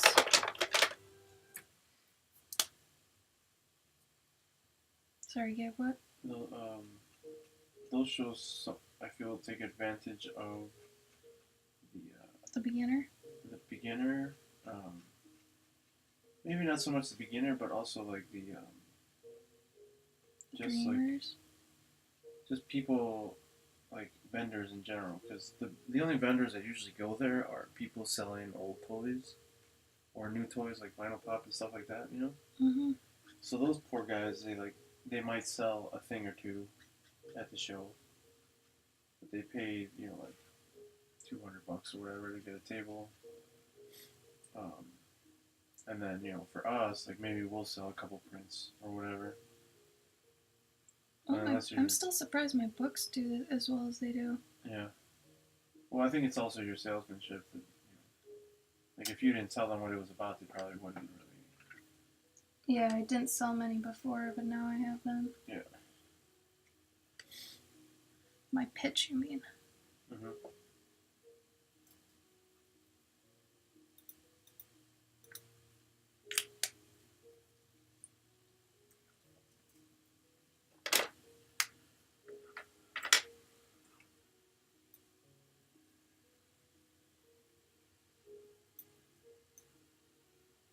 It's funny because I feel like when I first started twitching, I call it twitching, and I had, Gypsy and Faith and everybody in here, and Rifter, like, and now I don't, Mm-hmm. but, like, Wubbles and Faith, and, there's one more, they started to twitch because, like, kind of me. Mm-hmm. It's like, push them, just go stream. But so now they're not in my streams because they're streaming. So it's like, oh, I miss them. Mm-hmm.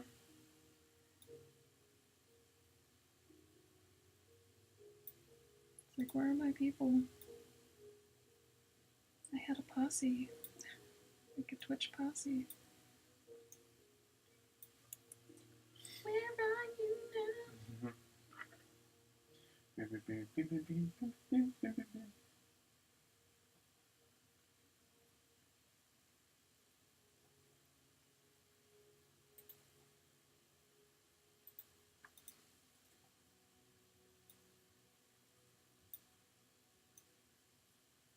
was also wondering if I should, like, I noticed Tim has his camera on him while he's drawing. Yeah. A couple of my friends do. Like, should I do that and actually, like, look better? Try that thing. I mean, that is you know how it goes. As soon as they see you, then like I think a face added to a thing adds, because then it's almost like you're having a conversation with the people. Yeah, that's true. I'm not a disembodied voice. Yeah, and I think part of the appeal is when they say something, when they type something, and I can, like, you react to it like, oh, yeah. hey, oh, and I think people like that. So you'd be in favor of a game?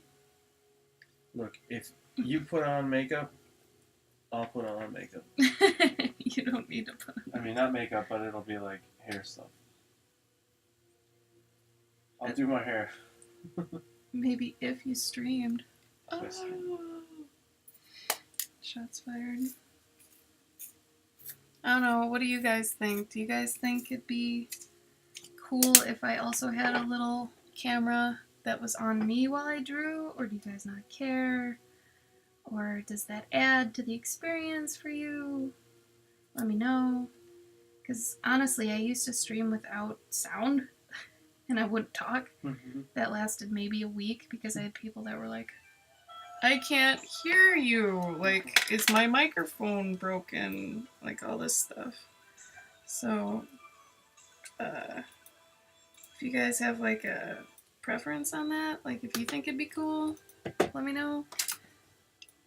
Because, I mean, if it adds to the experience, yeah, I'll do it. I mean, that makes sense.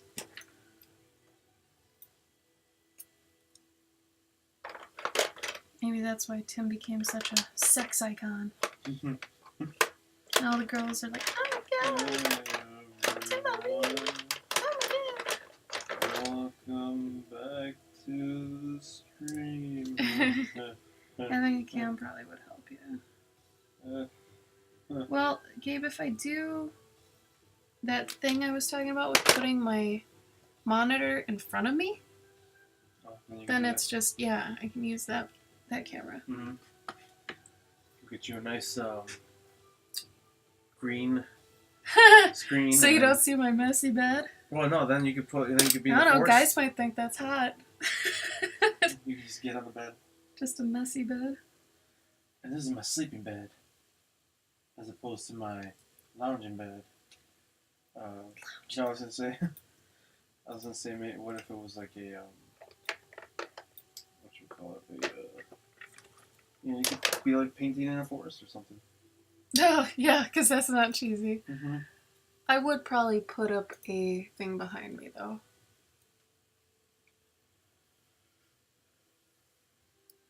Yeah, mic is way better than my no mic, I agree. Prefer cams, I guess. It's actually getting me to speak better, too. Hmm. Granted, I haven't cut down on swearing, and I'm probably not going to, but... Yeah, Uber, that's what Gabe was saying. Like, the sense of connection to somebody. Seeing their reactions and stuff. I could see that. I mean, the problem is, my face is going to be, like, turned downward, so all you're going to see is my giant schnoz. I've always had a thing with my nose. It looks like a ping pong ball.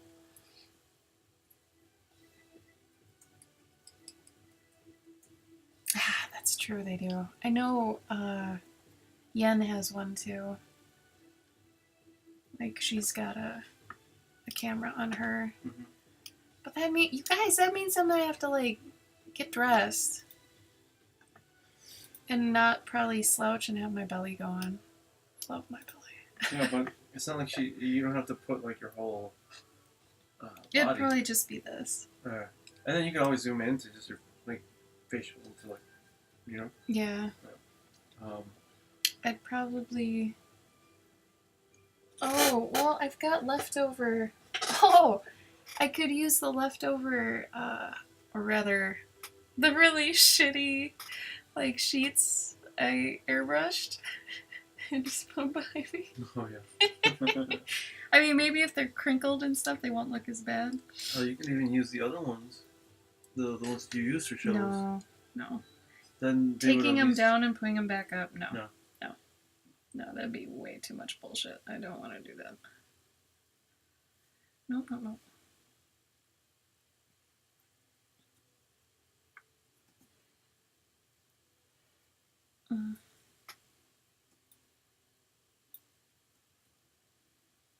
It's really hard not to make this morbid.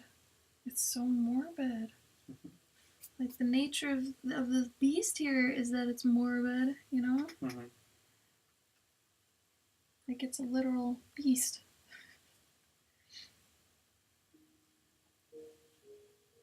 Endo the Impaler. I think that's what I'm gonna call it.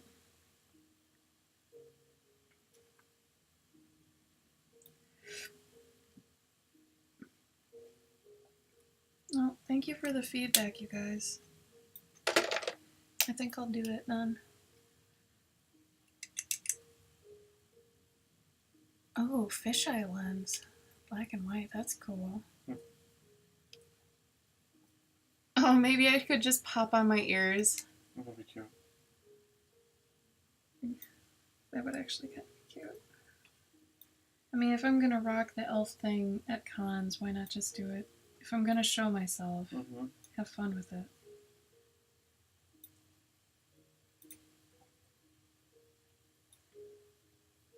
Plus, that would probably help with viewers too.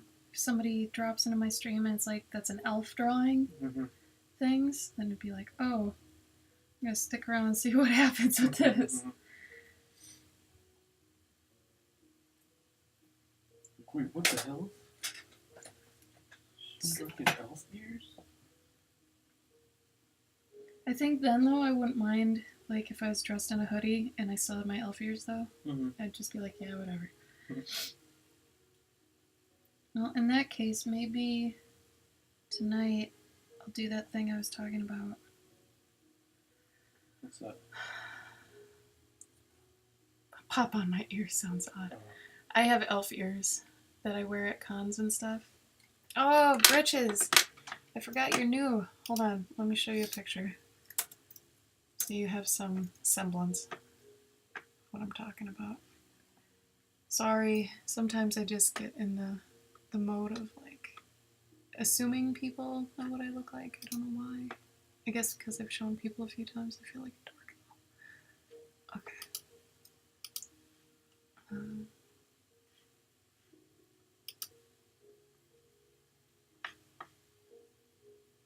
Oh my god, I do look like a total nerd. Whatever. Whatever. Oh yeah, you do. Yeah, oh my god, I feel even stupider now. For anyone else that doesn't know what I look like, here's a link. Just saying, do you do the elf ears? I try to, yeah. Actually, I think the first con I haven't done the ears at was Spectrum because I was too afraid that it was going to be such a prestigious event. I'm still glad I didn't wear them because I did meet some people where I think they would have been like, okay. And I wore normal dresses that were still in the color palette of the ones I'd usually wear, but typically I'm wearing an actual, like, themed peasant dress, you know, and I look the part. Just because I think of it like a uniform, and it is really fun. Kids love it, and kids are at cons a lot. And, you know, I think it's really good. This is going to sound bad, but I think it's really good to kind of bring down your dignity a little bit to make it easier for people to approach you. I think that really does help. Because, I mean, if you're dressed like, let's say you were dressed in a tux instead, or something like that, people are going to be a little bit intimidated, you know, to approach you. A little too baller. Yeah, you look a little bit too intimidating. But I feel like if you look kind of like an idiot, you know, it's gonna soften, you know, your appearance a bit, and especially if you're smiling all the time. And, you know, if nobody's at my booth, I'm at least trying to talk to Gabe and laugh and stuff, because then we look like we're having fun.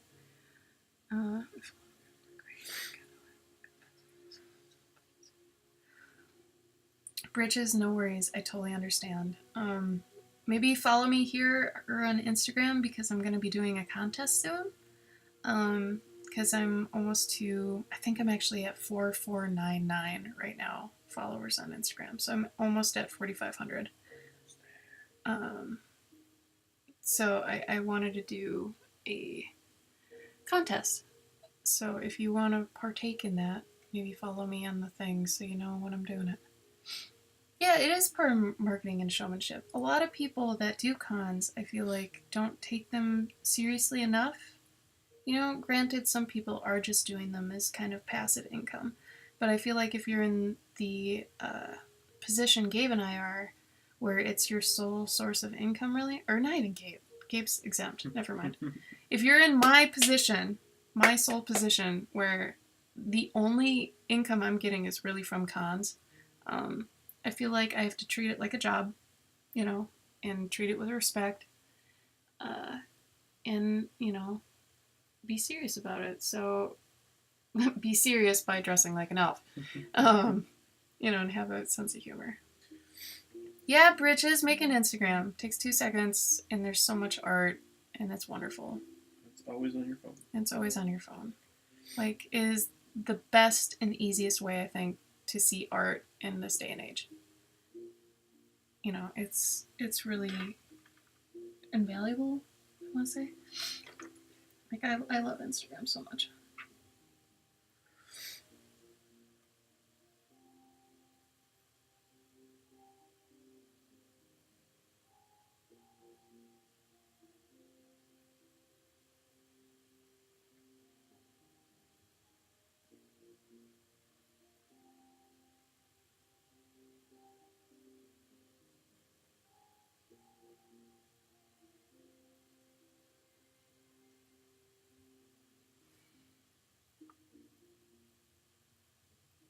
Yeah, that's really good feedback, actually. You should almost be a caricatured version of yourself, because, you know, you're being a showman, but you're also, you want to be genuine. Because the minute you're being fake and unnatural, people know. You know, they might not even know they know, but they know. Instinctual. Like, we have some friends that they just put on the car dealership sounding crap, and it's like, I can't even listen to you, guy. Like, you sound terrible pitching to these people. Like, you don't sound genuine, you sound like a jerk. Like, you have to be yourself, you know?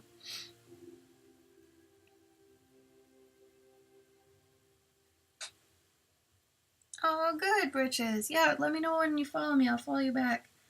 I think it's really cool you're making one. Welcome to the fold.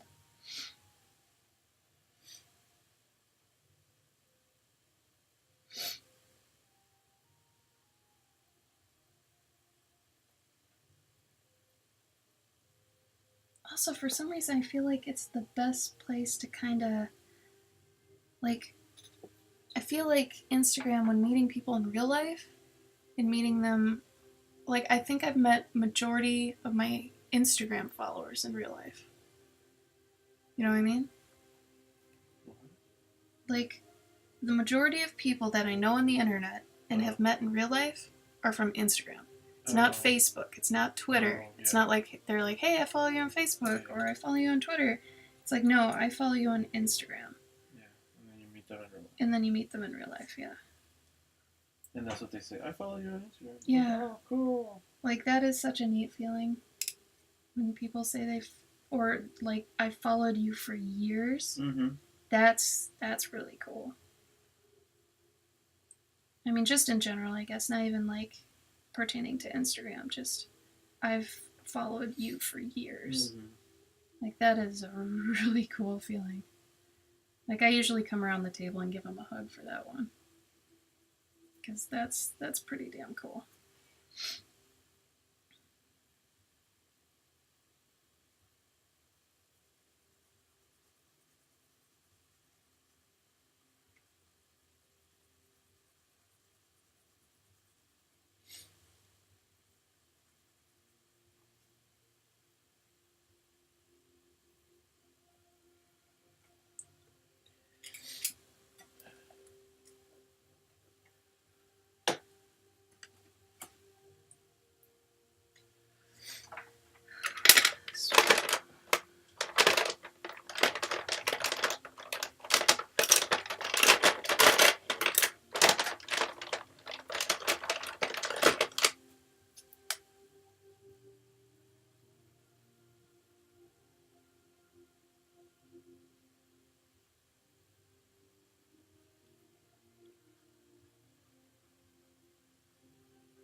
Okay, are you working on your comic? What? You working on your comic? No. Why not? You doing Mermaid? What? Mermaid? No. If you want to do Mermaid, I'll put you on my stream. There's a couple people in here who haven't met you yet. They're gonna have to wait. Most of the time, Gabe and I will dual stream on here. It's usually pretty, what's the word? Impromptu. So I'll be like, hey, you want to join my stream? He'll be like, sure. Because he feels like taking a break from his other crap he can't stream. So we'll usually stream at that point. But, like I said, I usually stream a lot. So if I'm not gearing up for a show, I'm usually streaming a lot. Oh, you guys! That's great! Thank you both for making Instagrams. I'm Cloverkin on there, so follow me.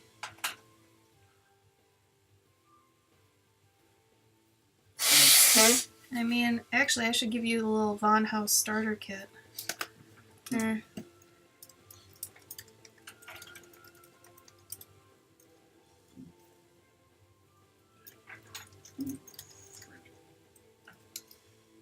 So all of our roomies, it's me, Gabe, Sean,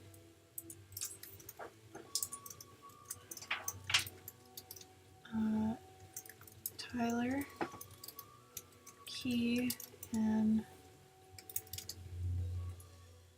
shit, I'm blanking on Tim's name. It's Von Art, right? Mm-hmm. Okay, there's your Von House starter kit. So that's all of us that live in the house right now. And believe me, following all of us, you're not, you're getting good art all the way around.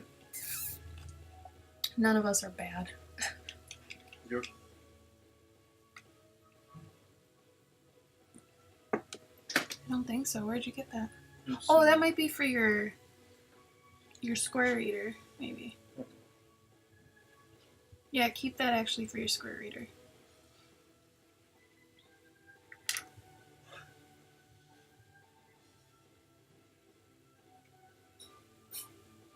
Oh, one of you guys might actually be my 4,500th follower. So,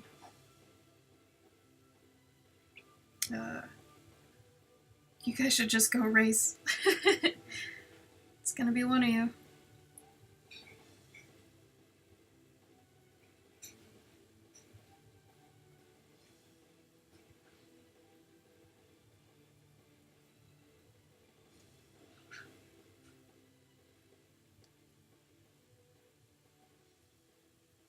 Oh, Soggy Britches wins.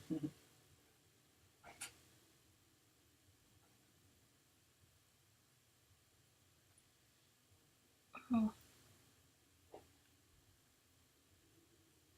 Uber, what's your name under? Are you Pai Hung Tan? Is that your name? Pei? Maybe it's Pei. I bet it's Pei.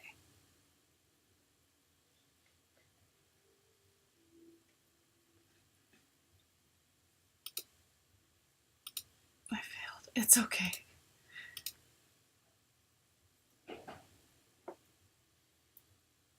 Uber, do you know Yen? Yen Draws? Apparently she's your first follower. If you are Pei. I don't know if you're Pei. Yes, that's me, Pei. Am I saying it right? Pei? Or is it Pi?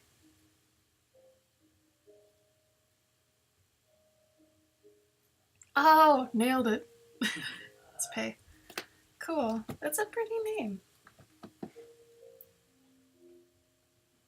Did you find Yen because of me hosting her? Or did you know about her already?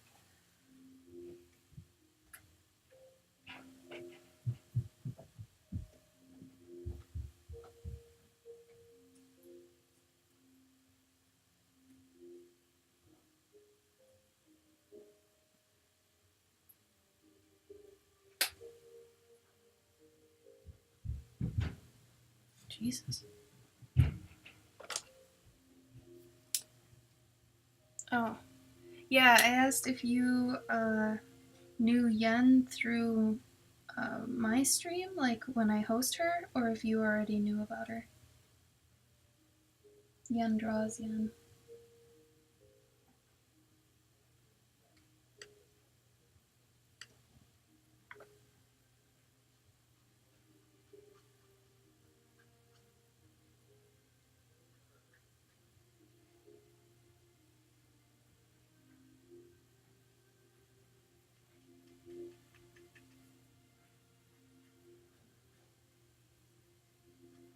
Also, just so you guys know, at some point I'm going to try to work in more of my personal art during the streams. So I'm not always just doing, animal commissions, pet commissions. I mean, granted, you'll see a ton of them, but just so you know that there's going to be more to this later.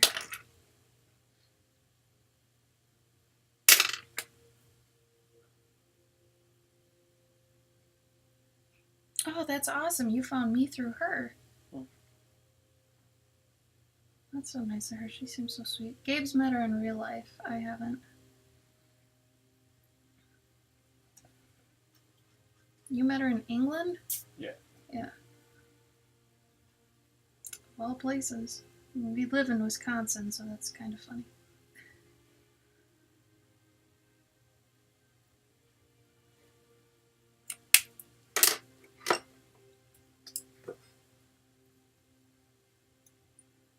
Ooh. Which roommate? I'm going to guess Sean.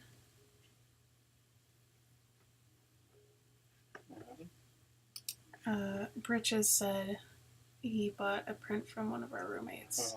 Still have to take measure for it.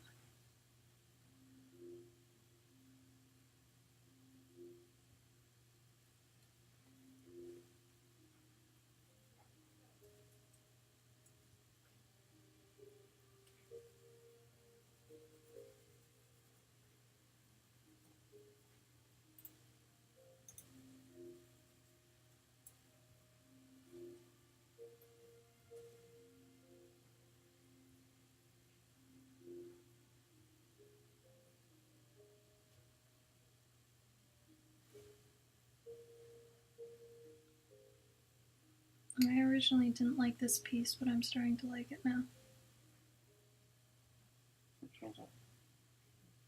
Okay. Mm-hmm. Oh, it's gawky. Yeah, Key's work is really good. She actually got an honorable mention at Spectrum for Rising Star, so we're really proud of her. I have no doubt she'll eventually be like one of those people in that book. I mean, she's been in it twice, but I mean, one of the more well-known Spectrum artists.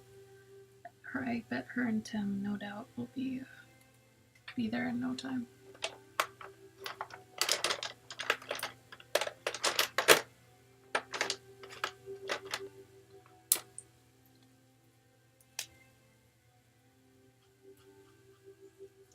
The Instagram for Sean's is Art of Price. His last name's Price.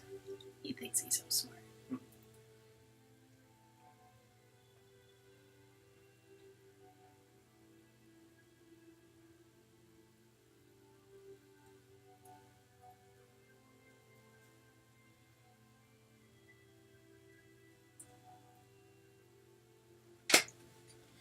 This one stuffed animal has a peanut in its mouth. And it's really weird because I think it's supposed to be a squirrel. Peanuts? Yeah. Squirrels don't eat peanuts. I mean, I guess they would if you gave them one, but I don't think they're supposed to. We do live in the same house, isn't that weird?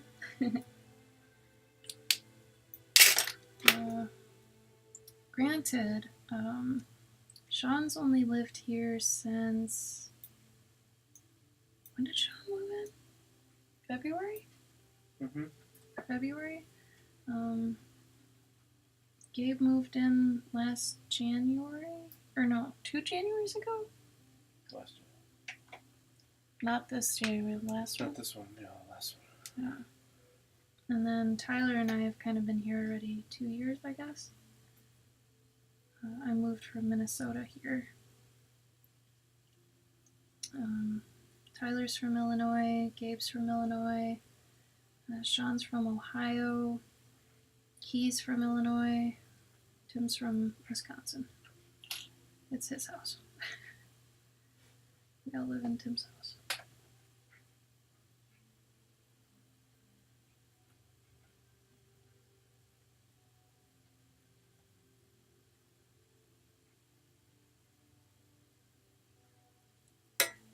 And we all met because of the internet, basically.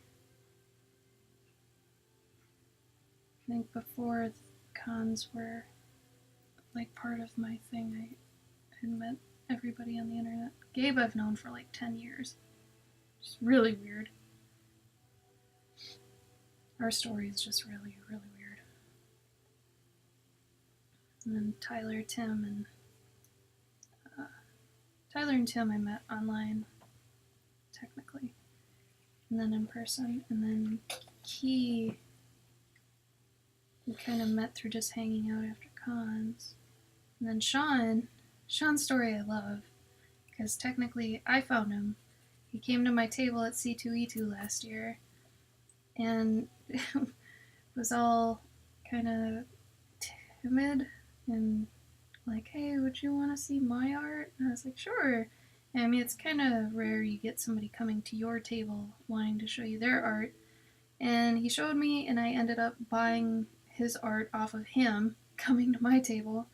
And then I got Tim to see him and his art, and then Tim freaked out, and then we ended up inviting Sean over the house, and we grew closer to Sean, like, hey, you want to move in? Cool. Because Sean does a lot of, like, tattoo conventions, too, because he's a tattoo artist. So, he wanted to kind of be in a centralized location, I guess, and be out of his parents' house at the same time. So it was a win-win for him. We're all around the same age, except for Gabe. Gabe's the oldest, I'm the next oldest, then Tyler, then Tim, then Sean, then Key. Gabe and I kind of play the parent role.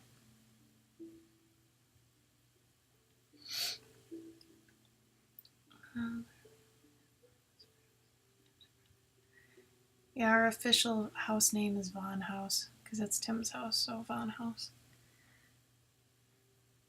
Takes art to the customers. Yes. It actually makes it fun, like at conventions we kind of have this little unofficial scavenger hunt we do, where usually Key will put like these little stars on our faces, and we'll tell people, like, if you see a star on someone's face, it's one of our roommates. And people end up, like, Sean ended up making a thing of it where if you find all the roommates you get a discount, which is kind of smart, honestly. So there's that. But yeah, for the most part, it's kind of how we work. I thought that was really cute, though, of him to do that. It's really weird how fate works in mysterious ways and all that shit.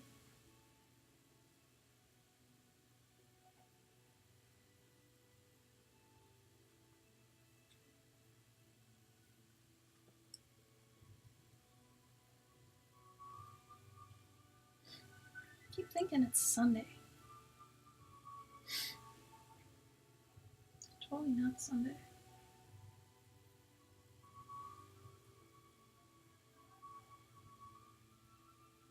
It does feel like Sunday, but not. Yeah, you feel that too? Why do you think that is? I don't know. I mean, we went to the gym. We usually don't do that on Sunday.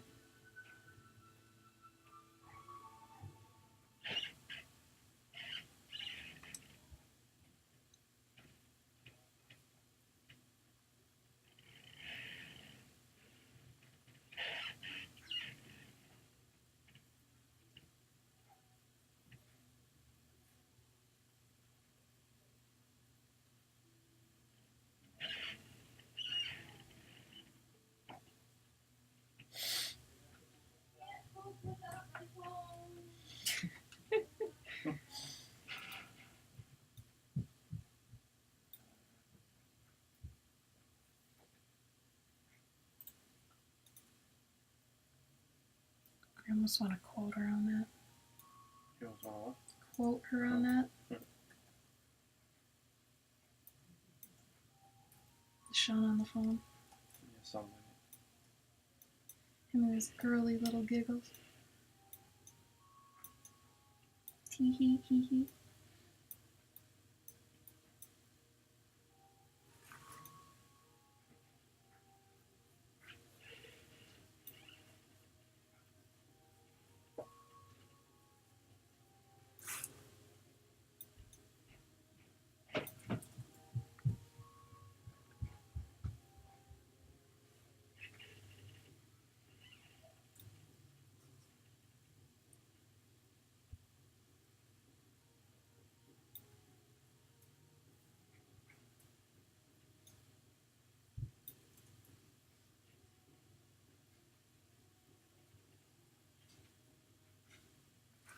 I feel like maybe we should be pimping Pooey more too. Just, you know. Not until he starts to use that his mailing less correctly. His what? His mailing less correctly. Was that what you told him? No, I'm just saying, like, he can't help himself, and I'm not gonna help him. I guess. I think it's because he doesn't know how, though. Yeah, but knowing Pui, he knows how to research things. That's true. That's a good point.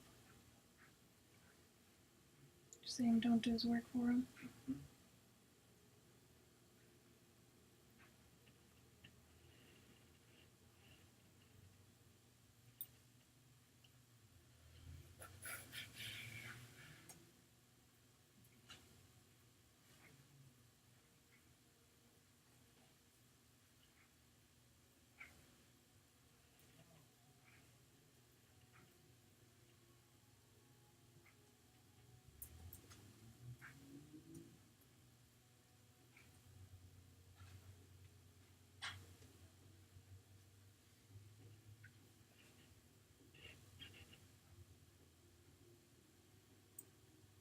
I think the camera idea is probably pretty good.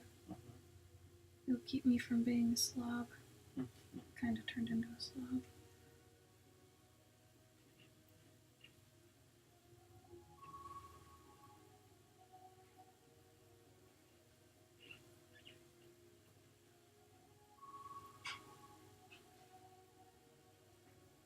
I think mostly we gotta figure out like a day that you do it for sure. Oh, stream day? Yeah. Yeah, I suppose Like- that'd be good. Like Tuesday afternoon or Monday afternoon or something like that. Yeah, I'll do that and put a schedule at the bottom. Actually, I wonder if Tuesday would be the best. Tuesday or Wednesday night, I guess. No, not Wednesday night. I don't want to stream the same day, like, consistently that Tim does. Well, because I was gonna say, like, if we're at a show. Hmm. Ever go to cons just for fun or always do the booth? Damn, it's become the booth. But technically the one we're doing this weekend, the pen show, is for fun. The demographic is going to be old people, which I'm excited about because I love old people. But usually we do only go to the cons that we can exhibit at because they are very expensive and we are really poor. So as much as I wouldn't mind attending, like, you know, as an attendee, I don't have the money. So there's that. But at the same time, I feel like if I did just go and didn't exhibit, I would feel a little bit like I'm missing out on money. I'd have that itch you get where it's like, you know, I can do this, but I'm not doing this. Why am I not doing this? And it's like a guilt trip, I guess, to yourself. I don't know. I think also it's like we don't really buy things at Yeah, shows. that's the other thing too. I think we're at the age where we don't really accumulate pop culture things anymore. Granted, we do like original art and artists' original art, and we do collect that, but that is a big chunk of money. And, you know, for us to actually save up for that and then go to, you know, a con and, you know, for that reason, like, that would take a lot of planning. So we would know ahead of time if we're doing that, but otherwise, yeah, we don't really go for pleasure, mainly just for work. Speaking of, I forgot that one lady I got that original drawing from. Remember, and I told her not to send it until we get back? You got a what? Remember? The person I've wanted an original from, and I ordered one, Oh, yeah. but I told her to wait to ship it.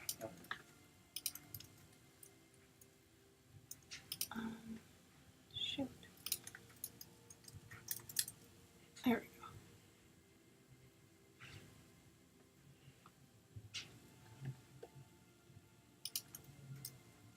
go. Whoopsies.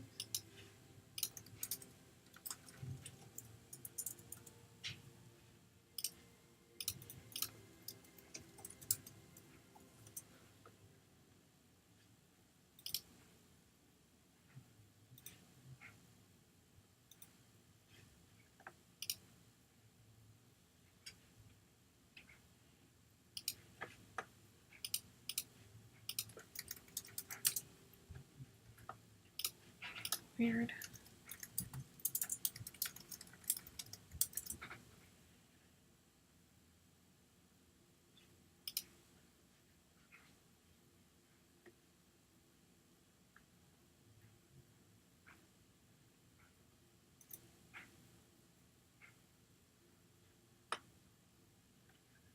I must have done that on a different.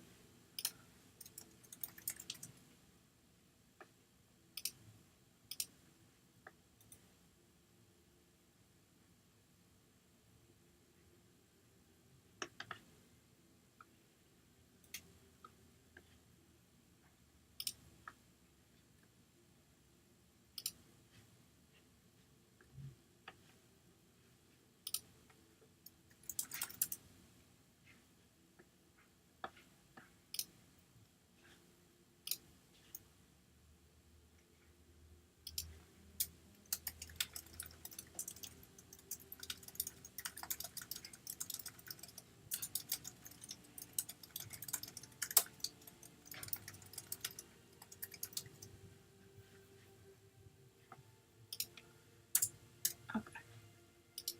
Sorry, guys. Why did I do that while I was thinking about it?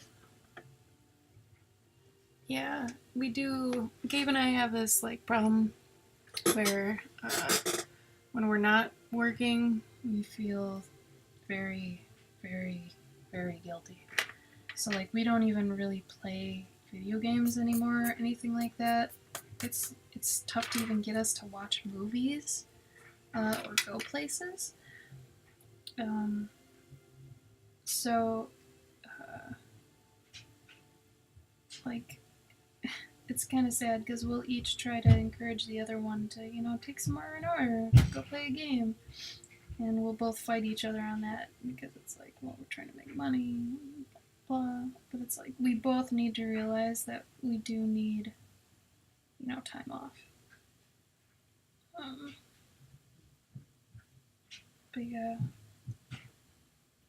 Like, I guess at least you play Zelda before bed, but me, I really haven't taken a break for a long time. When con season starts up, it's really hard for me to take a break. Because between each con, I'm doing these. And I try to get the ones done at the previous con before I go to the next con. Just because, like, I can get upwards to maybe 20 to 30 of these at a con. Like, if it's a big con like Emerald City, I'm still working on the ones from Emerald City, and that was in March. So, and I feel bad they take so long, but at least I tell people, it's going to be a couple months. Are you okay with that? And they're like, yeah, I still want it. And it's like, okay. Well, if they know, as long as they know. But I feel so guilty, especially some of these that are like memorials and stuff, that I don't take time for myself because these people want these and it's their pet. And like, I think it's different than other people feeling guilty about, that they should be doing work, because mine is so emotionally based that I feel like I'm personally hurting them if I'm not working on it, which I know isn't true, but it's really hard to kind of disassociate the two. And a lot of the time, I don't want to because it does help me to work. But like I said, sometimes I do go a little bit crazy about it.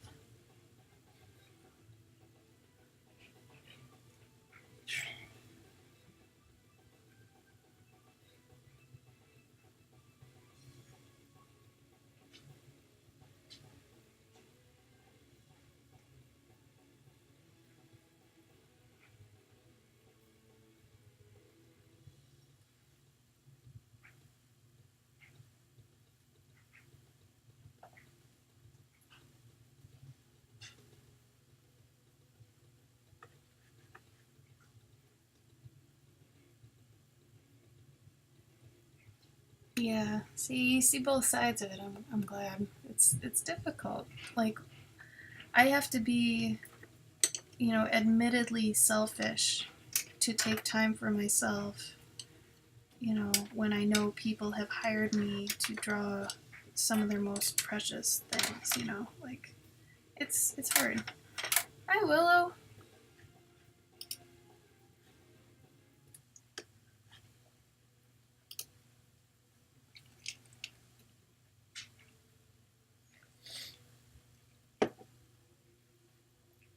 Aw, wow.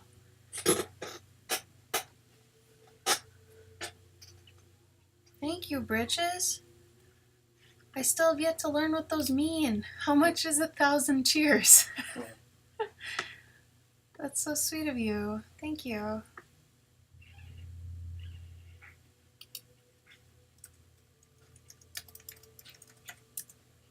You guys are so nice. Thank you so much.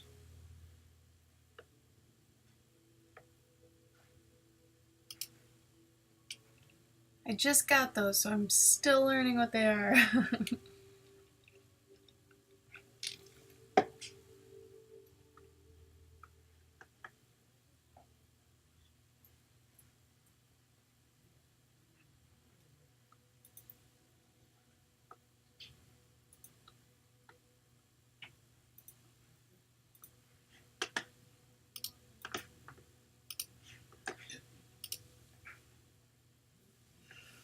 Hi, Yen. Thank you for hosting me again.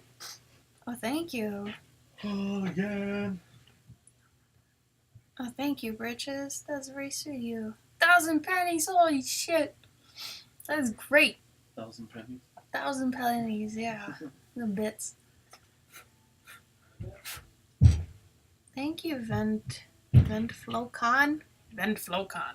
I'm gonna just call you Vent. Thank you, Vent. Sometimes I feel so tech, like calling people by their internet names. Yeah. Like you feel so like Matrix. I don't know. It's silly. I love it. It's silly and I love it.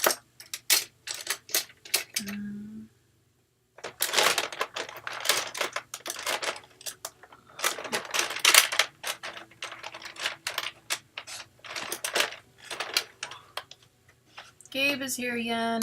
He says hello. Hello. Hello. You done? Let me finish it real quick.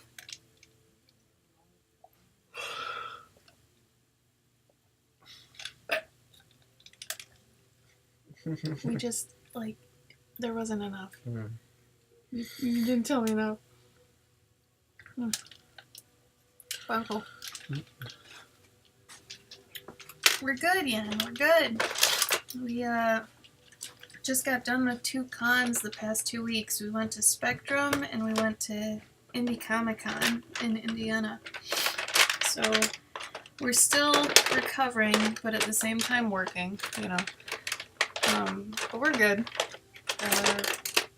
Our next con is in June, and that's Awesome Con in Washington, D.C.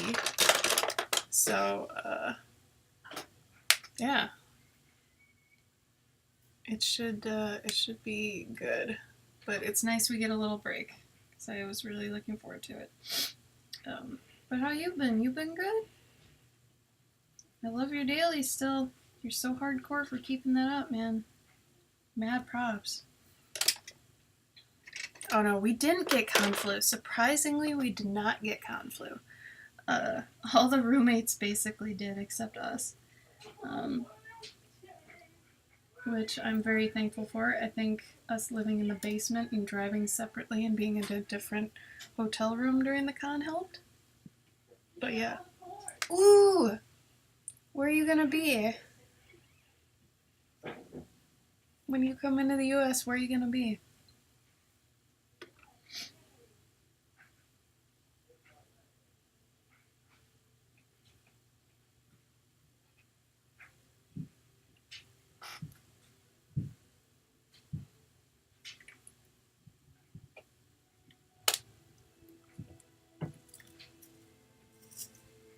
Thanks for coming to my stream though, Vent. I appreciate it. I also appreciate the follow. Thank you so much. Hope to see you soon. I stream pretty often, so we'll see ya.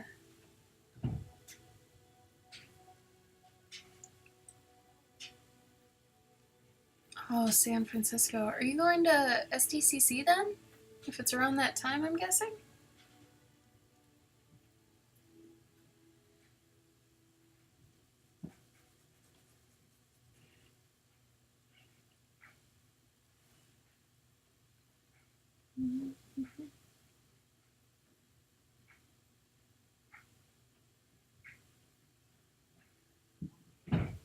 Oh my god, what the hell is everybody doing?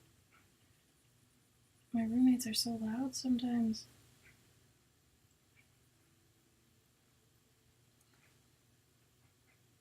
Oh, thanks, Ben. I appreciate that.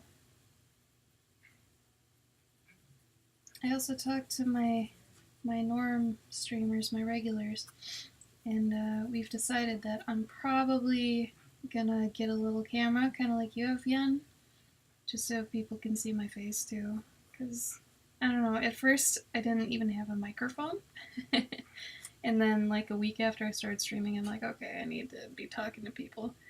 Especially when I have crap to say, because I usually have a big mouth. But, so I was thinking I'd get another little window on my stream of me.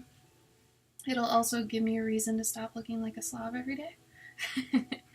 Because, you know, you do freelance, you kind of drop the ball on some stuff, some looks wise. So, like, if I showed you guys what I look like right now, you'd be like, oh. But that's why it'd be good for me, because then I'd actually, like, you know, put some effort into my appearance. But yeah, I think I'm going to do that in the next week or two.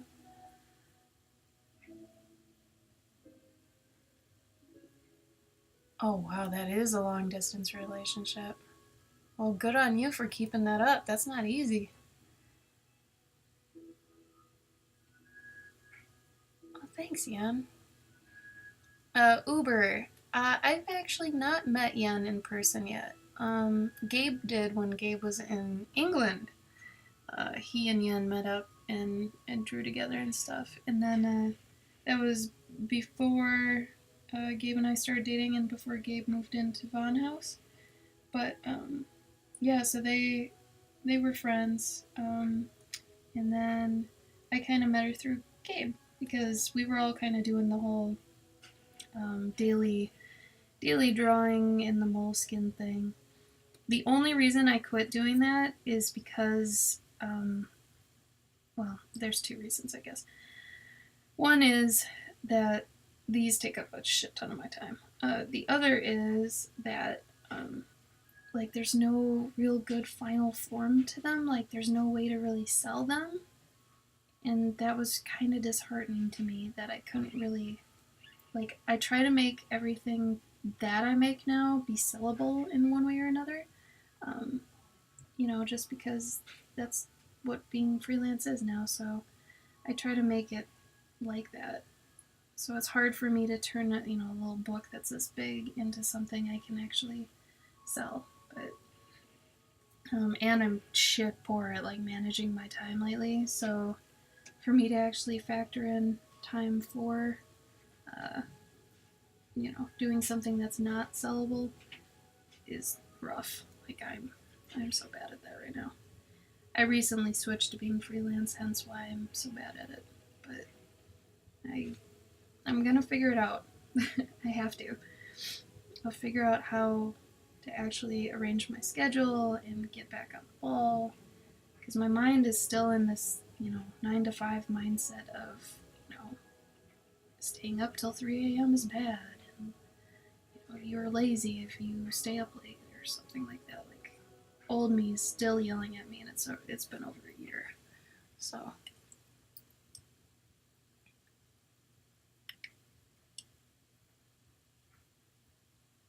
Oh, that's how you originally met, Gabe? That's great. I didn't even know that. That's awesome.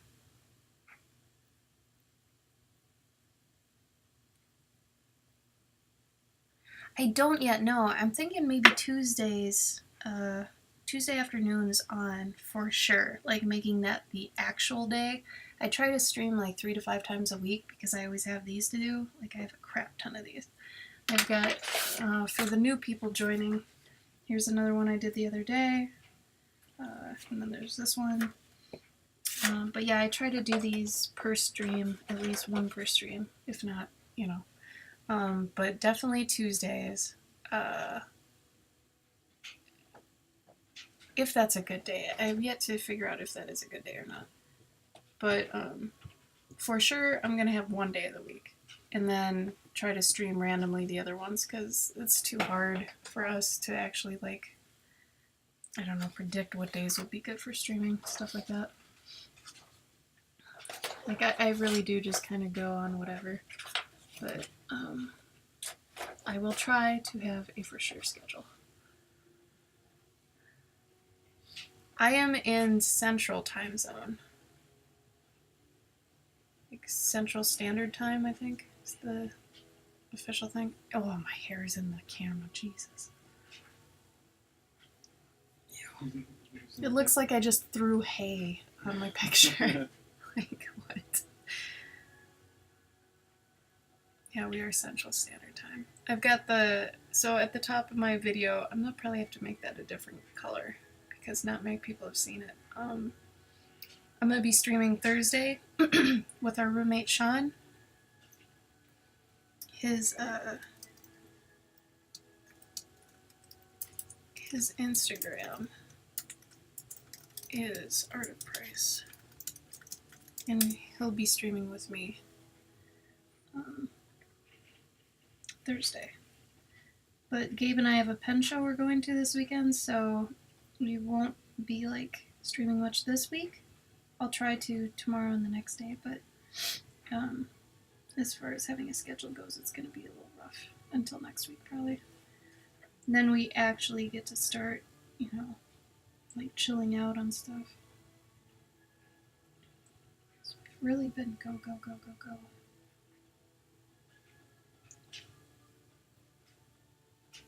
No, it's okay. Don't worry about it. You're not the first person to miss that. I think I have to make it a different color. What was it? I put a banner at the top that is announcing that I'm streaming with Sean Thursday. And I've had probably 3 people miss it now, so that's on me. That's a UI rule, you guys. User interface. Usually if they don't see it or they screw it up, it's not their fault, it's yours. You've designed user interface. That's one of the rules. It's basically, they don't screw up, you do. Oh, shit. Gabe, can you help me with this? It keeps eating my pencil. I think the tip is caught in there. I need my backup. I don't know where the backup is. Oh, no. You gotta push in the sides. You push it. See? Press that and then you pop it up. You need to empty that in the trash, probably. I should make it scroll, yeah. Should make it what? I should make it scroll. I did check in, what's it called? Stream Pro does have the ability to do that. Cool. So I should really do that. Gross, come on. It's so funny to me that this Dick Blick like pencil sharpener has a phone number on it. Like, how many people do they have that are like, man, I need to call Dick Blick right now. Right fucking now, because I need to tell him something. Which phone number? It's just like this random phone number. Oh, weird. Right? Oh, well, you know how they are. They're Unless that's the thing, like, they hand out at, stuff. But you know how they are, like, they're always trying to, like, yeah, if you can't get it here, we can order it for you. Oh, that's true. Are you cold too? Yeah, I'm gonna go check. Yeah. I was gonna say, it's a bad sign if you're cold.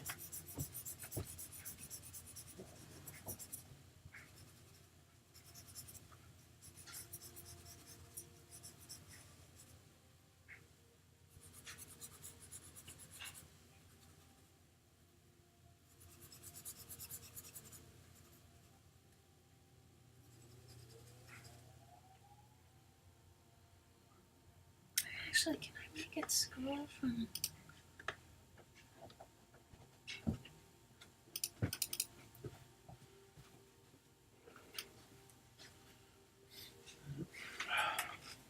Oh yeah, that's only... Dang, I'll have to do that. Whatever. Okay. Did Tim and Key go somewhere? I don't know. I heard a bunch of people, like, gearing up and leaving. Oh,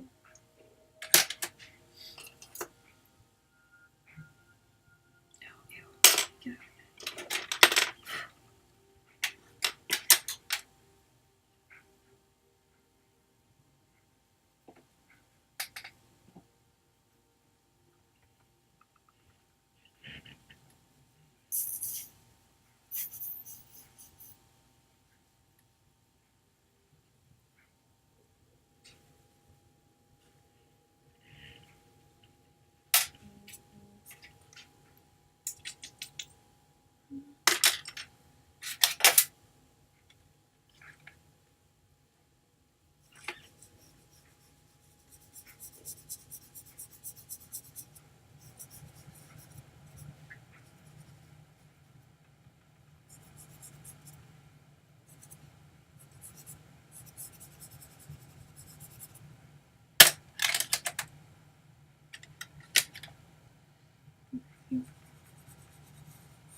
Mhm.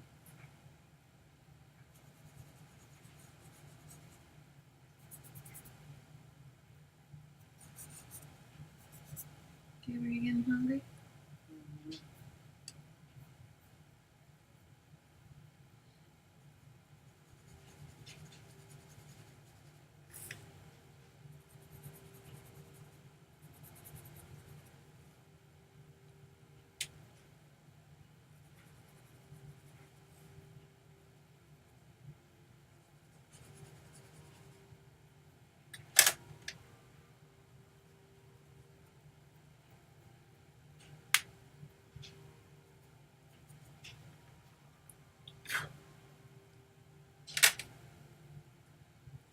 Mm.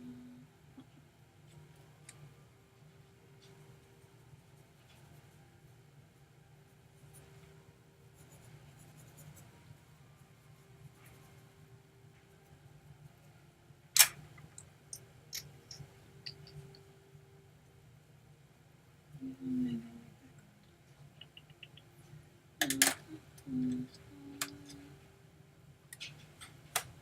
most of the gold, you guys.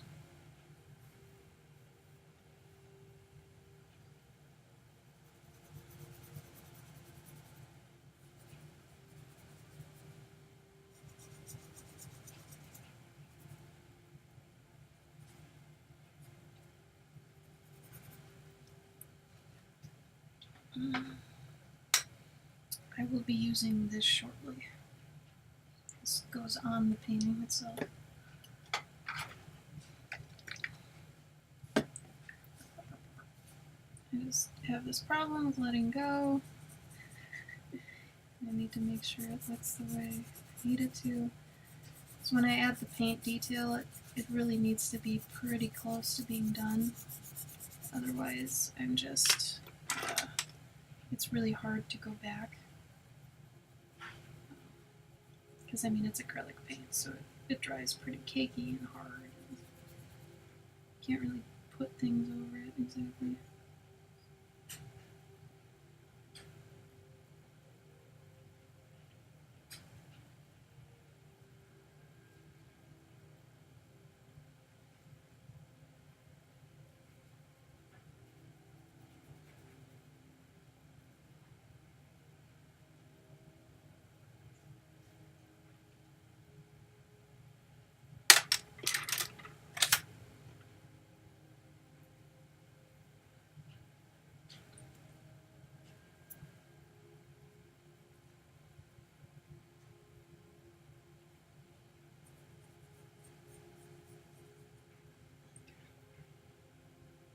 Alright, gold time.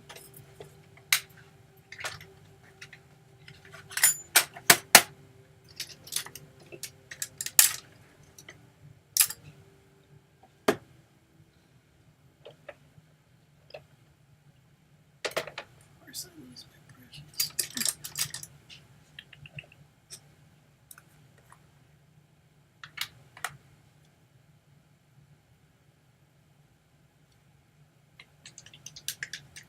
Oh, I also have shaky hands. Mine aren't that bad, but I recently kind of quit caffeine, sort of, or at least cut down on it quite a bit. I stopped my espresso drinks, and now I'm kind of addicted to matcha. I don't know. What's addiction anyway, right? I mean, I don't know if I'm addicted. But anyway, so, also you acquire the steadiness over time too. Like I find that right up until the point I actually put it on the page that I'm shaking. Like, I mean, I'm not too steady, I would say. But,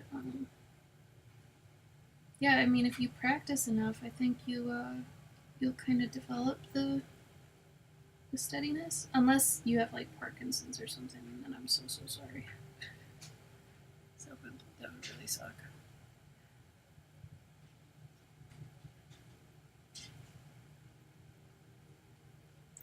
Tip this is trying to man, that's got a little hair.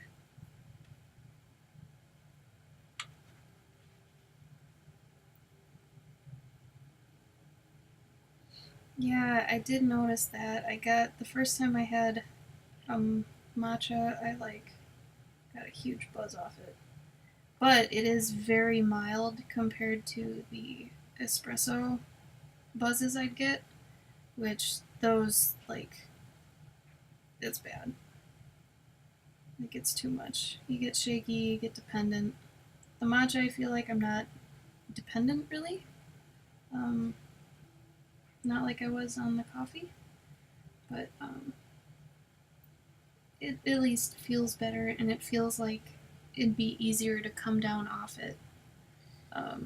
Like if I were to quit caffeine, you know, I could do that easier if I was just on tea and not coffee, because quitting coffee is something else. Like this is the second time I've done it. The first time was flipping bad. Like it was horrible. But yeah. So don't get addicted to stuff.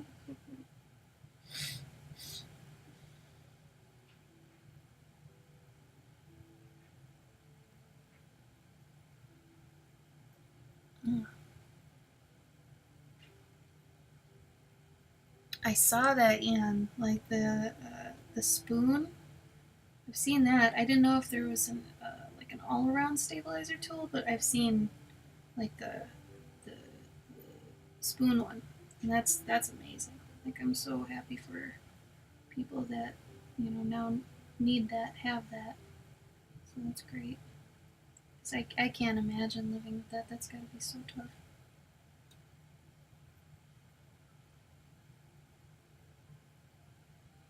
Finish your pages, Gabe. You were breaking earlier. No, I mean I finished the pages. All of them? Yeah. Oh. Sort of. There was some rough punches or whatever. Yeah, but that's the hardest part, isn't it? Now you can just mindlessly kind of ink.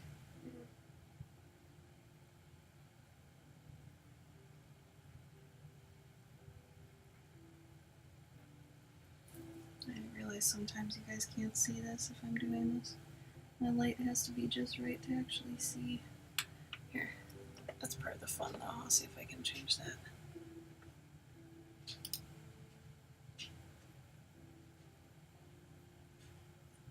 There you go. Is that better? There you go.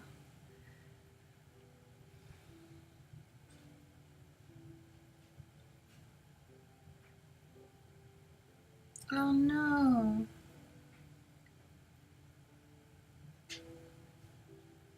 Britches, maybe you need to just maybe try a different art style that doesn't really depend on like stability. I know that's kind of hard, like especially if you have one in mind that you really like. But I mean, if you do something like impressionism or something like that, or something with a lot of stippling or pointillism, that might feel good to do because until you can actually work on the stability aspect on it, you can kind of take control of the fact that you do have shaky hands, and I guess kind of own it, but still make art.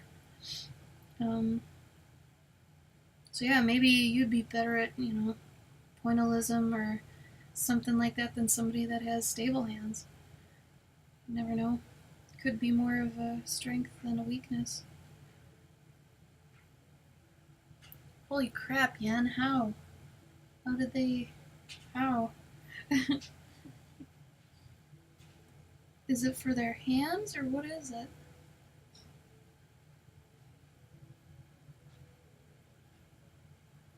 Oh, unless... is that thing that connects kind of to the back of their head? I saw something like that. Where it like sent out signals for their muscles to stop doing something or something like that. I saw something about that. I have no idea what it was, but I feel like I've seen that.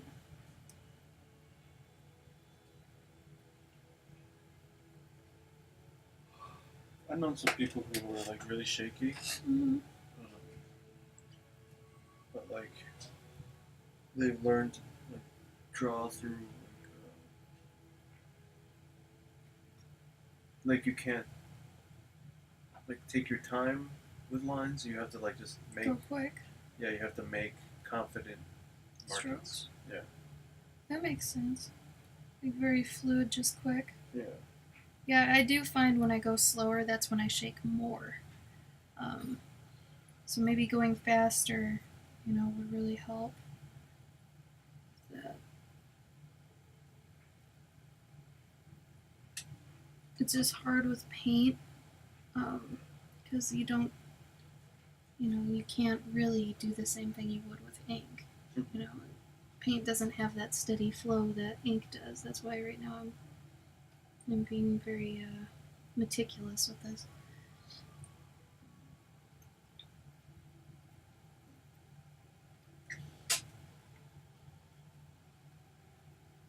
Oh, that's great.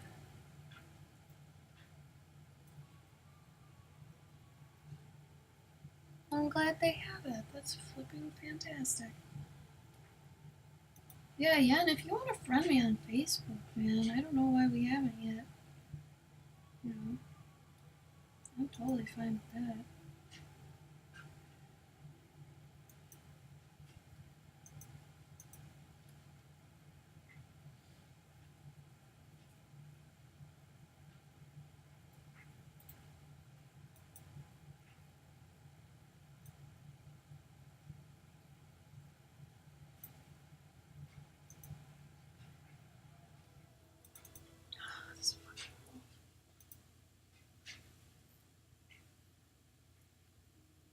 song.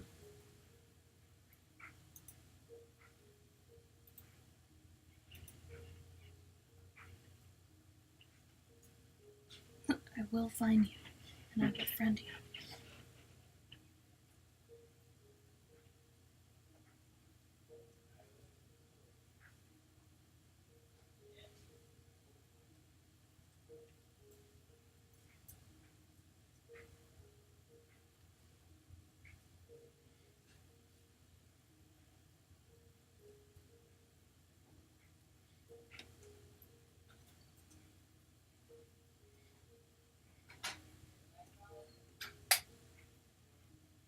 You oh, she fixed it. She get one more there at there on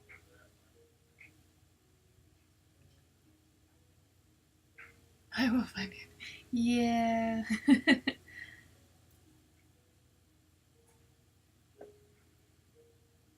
It's funny because that does sound along the lines of something that would be said to you at a con.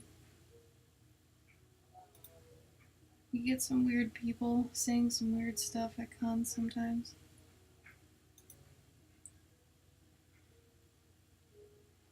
Oh, man.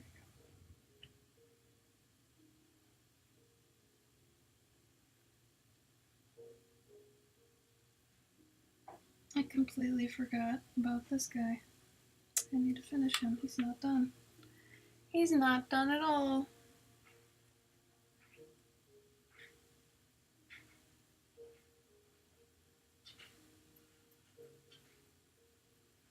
Okay.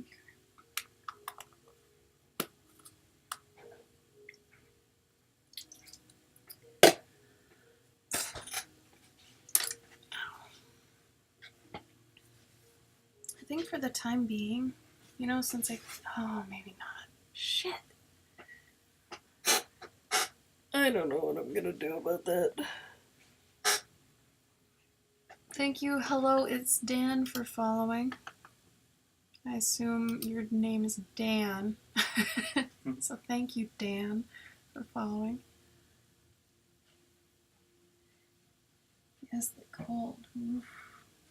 The gold is something I like to put into the commissions because it adds that kind of illuminated manuscript look.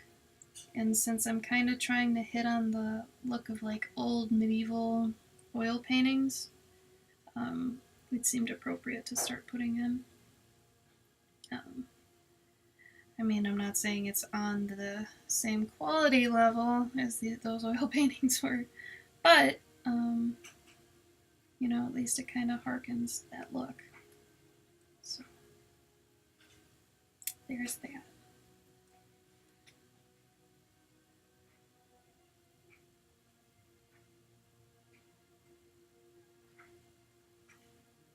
Okay, so I need to finish this guy because he looks drunk as hell. So I need to fix him.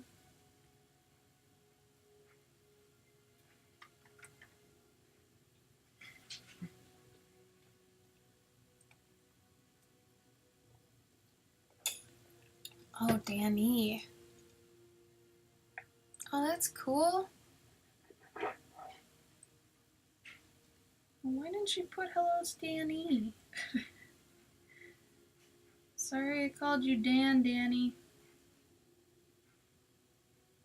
Thank you for following, though. I appreciate it.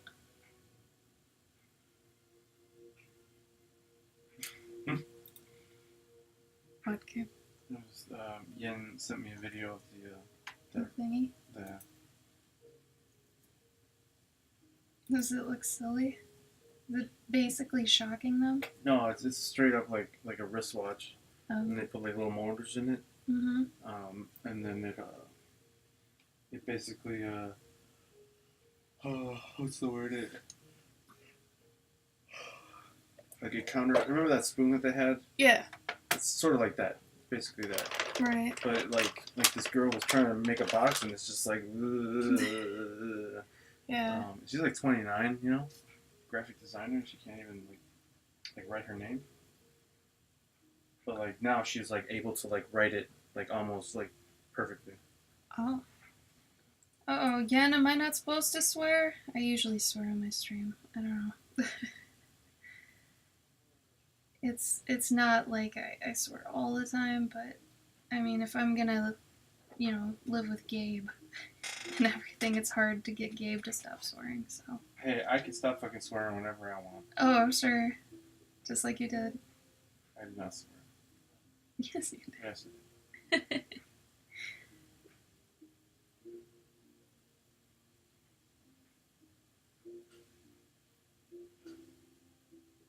These toys are so strange. So what? These toys, these dogs, Oh. dog's toys. Very strange.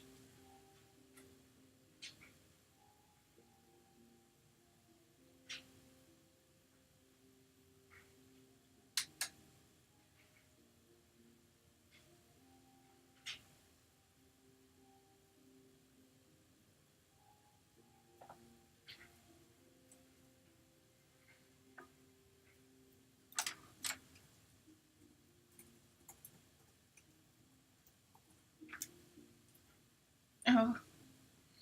Goodbye, sweet innocence. Go! Out the window.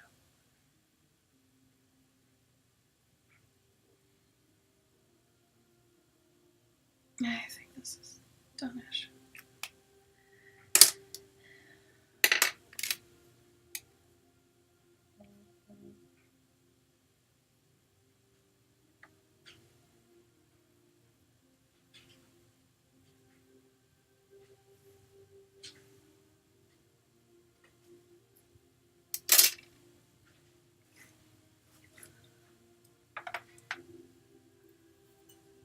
Yeah, I worked at a nursing home for probably 6 years. I think it was 6 years, yeah.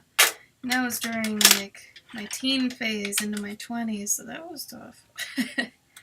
But it's funny because the old people swear, obviously, like so sailors, a lot. But it's funny because they can swear, but you can't swear. Like the minute you swear around an old person, they're like, "Oh no!"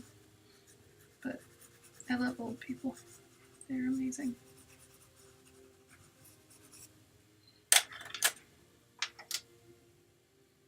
I can understand a kids' museum though; that makes total sense.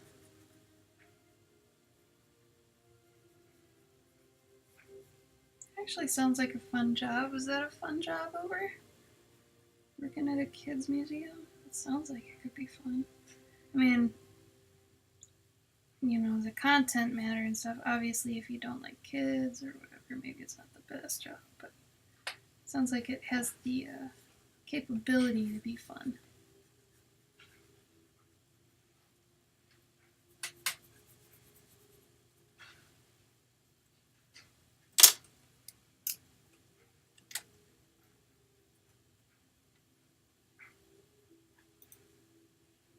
Still getting back into the swing of doing these. It's hard when I go to a con because I won't do these during the con because we usually don't have time, and I like to give these time and attention. But so when I get home and I start on these until I get back in the swing of them, it's kind of difficult to remember the formulas I've devised, to do these the way I do them.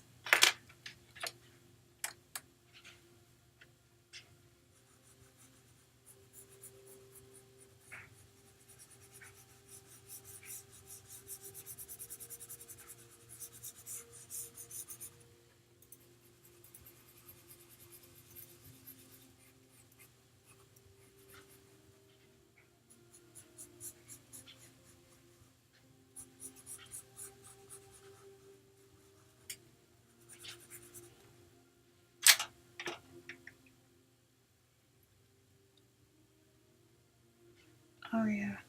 Constantly dealing with people is like especially difficult, I guess, for me. And like if you're an introvert, or even I consider myself an ambivert, where I can be an extrovert if I need to be, but I prefer to be an introvert, I think.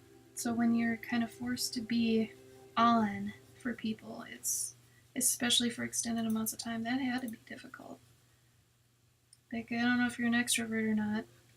I'm assuming probably not, but yeah, I could definitely see where that'd be tough. So good on you for helping out.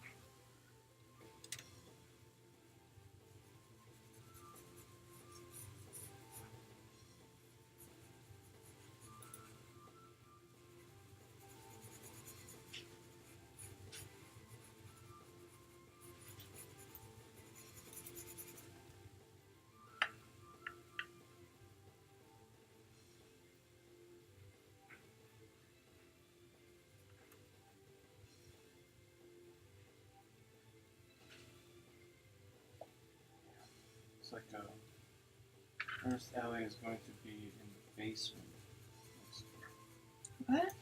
Artist alley for New York Comic Con. Whoa. Rewind. What was the first thing you said? New York Comic Con Artist alley will be in the basement. Not where it's been the past 2 years? Yeah, no, because they're tearing that down to make the building bigger. There's a basement? Yeah, that's where they throw everyone in. No, not by the Starbucks. What? Remember? That's where the Starbucks is? I don't remember there being a Starbucks. Yeah, remember we'd come into the entrance, right? Uh-huh. And to the right, you go down the stairs or whatever, right? But to your left, that way, there's a Starbucks down a level. Oh, like that's where the... That's Food where the court? food court is, yeah. Oh, okay. Yeah. It's lower than that. It's lower than the food court? Yeah. Oh, God. Yeah. So it's, the doors that we come in through? Yeah. I think that's level 3. Oh, Jesus. And then you go down to the next level, that's level 2. Where, like... I feel like no one's gonna see us. Well, but that was the same idea before. Yeah. But if you put bigger names there, Yeah, I then suppose. they will. Did you just get an email? No, I was looking at when the acceptance letters supposed to go out. When are they supposed to go out? June 23rd. Oh, So no that's nice. pressure. Huh? No pressure. I mean, but it's nice though that we at least have it's Yeah. not like they tell us like August. Yeah, First. yeah. No, that's true. I'm very thankful for that, but at the same time, I'm actually scared this year. I don't know why I don't have as much confidence in the previous years. I think it's because I switched my name. Mm-hmm. Oh, So- getting it. Well, getting in and my actual name. Oh, okay. Yeah, so I mean, like, technically, there's no record of me ever being there Mhm. because I switched my business name and my real name. No, I think you can always. Are you talking about like after the fact that, like, let's say you got in, or are you talking about like? I'm talking about them just, like, going through my stuff. Right. Yeah. Like, because you say that they know when it's, more years or whatever. Yeah. And I mean, I didn't say anywhere, like, oh, previous years I was this. Uh-huh. So it's like, if they do have a point system like you're talking about, Yeah. I don't have, I guess, my card started over then. I would hope that they take a look at the. They're not going to remember your art. No, not the art, the email itself. Well, my email changed too, Gabe. Think about it. That's what I'm saying, like, everything changed. Hmm. Because Hardshell Art, why would I send from that email? That's true.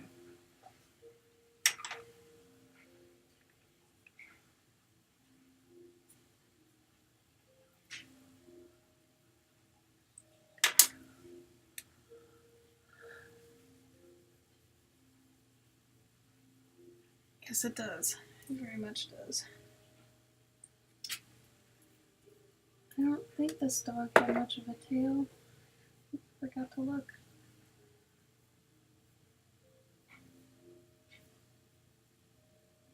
one's a decent tail. Shoot.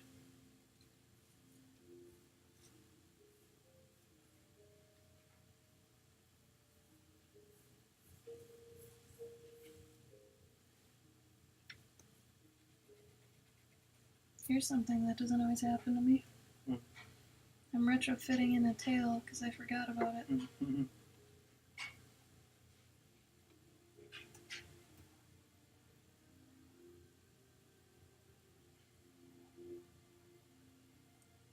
Here I just signed it like I was done. Nope.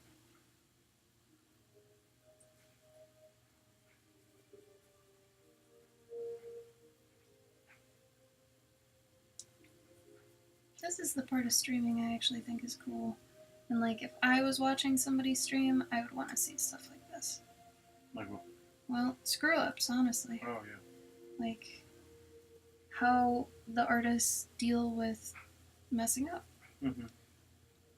Like, I know some people that would panic, but I think true art is when you can actually roll with the punches and actually, like, you know, still work with it and not freak out.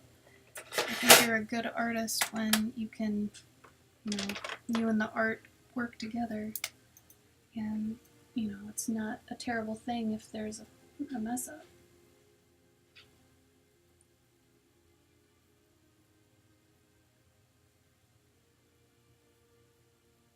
Exactly, yeah. I mean, I think it's good for the people that, you know, are watching you, kind of idolizing you or whatever, and it's being like, oh, you know, I gotta use what you're using and all this stuff. It's like, no, you use what you use, you know. I can tell you what I use, but ultimately you need to figure out what works for you. Because, I mean, I figured this out by myself. I don't have anybody I was looking at that was like using marker and colored pencil and pastel pencil. So like it's important to figure out what you like to use and what works for you. I think also you learn to retain things better if you. You do, yeah. If you figure out you know, stuff on your own, you're also retaining what you figure out, and that's important. But yeah.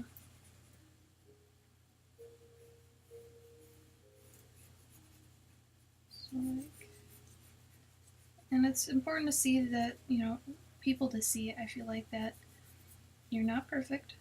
You make mistakes too. So if they make a mistake, that's okay.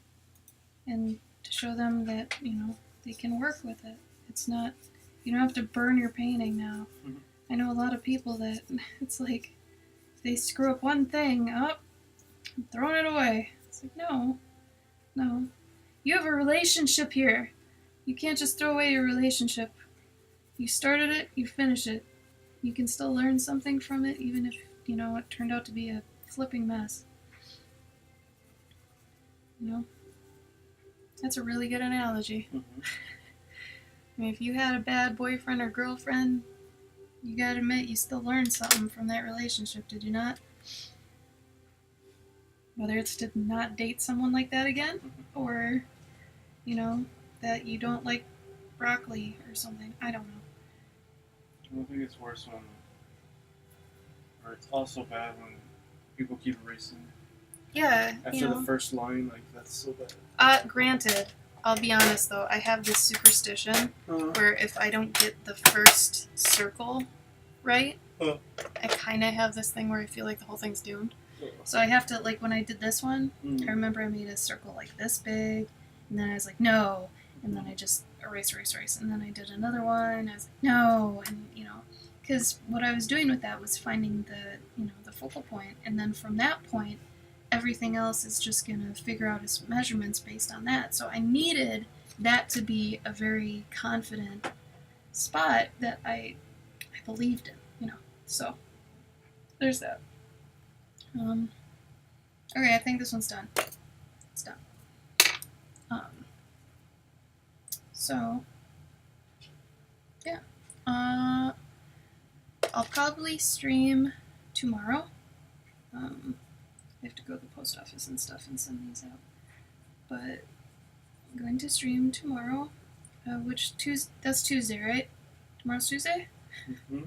Okay. Still getting used to freelance even now. And I think Tuesday might become my main stream day, I want to say. Because I have this strong belief there's no point to Tuesdays. So if you can give more point to a Tuesday, it's good. So let's just plan on that. So I'll do that. And then, like I said, Thursday is going to be me and Sean. Tomorrow you might get Gabe on here too. Depends on how he feels. But yes. What else? That's basically it. Yeah, hit me up on Instagram too if you want to follow me there. I'm the same name there, as well as Facebook and Tumblr and all that junk. But thank you, Yun, for hosting and getting people here. That's very nice of you. But yeah, thanks, guys. I hope you all have a great night.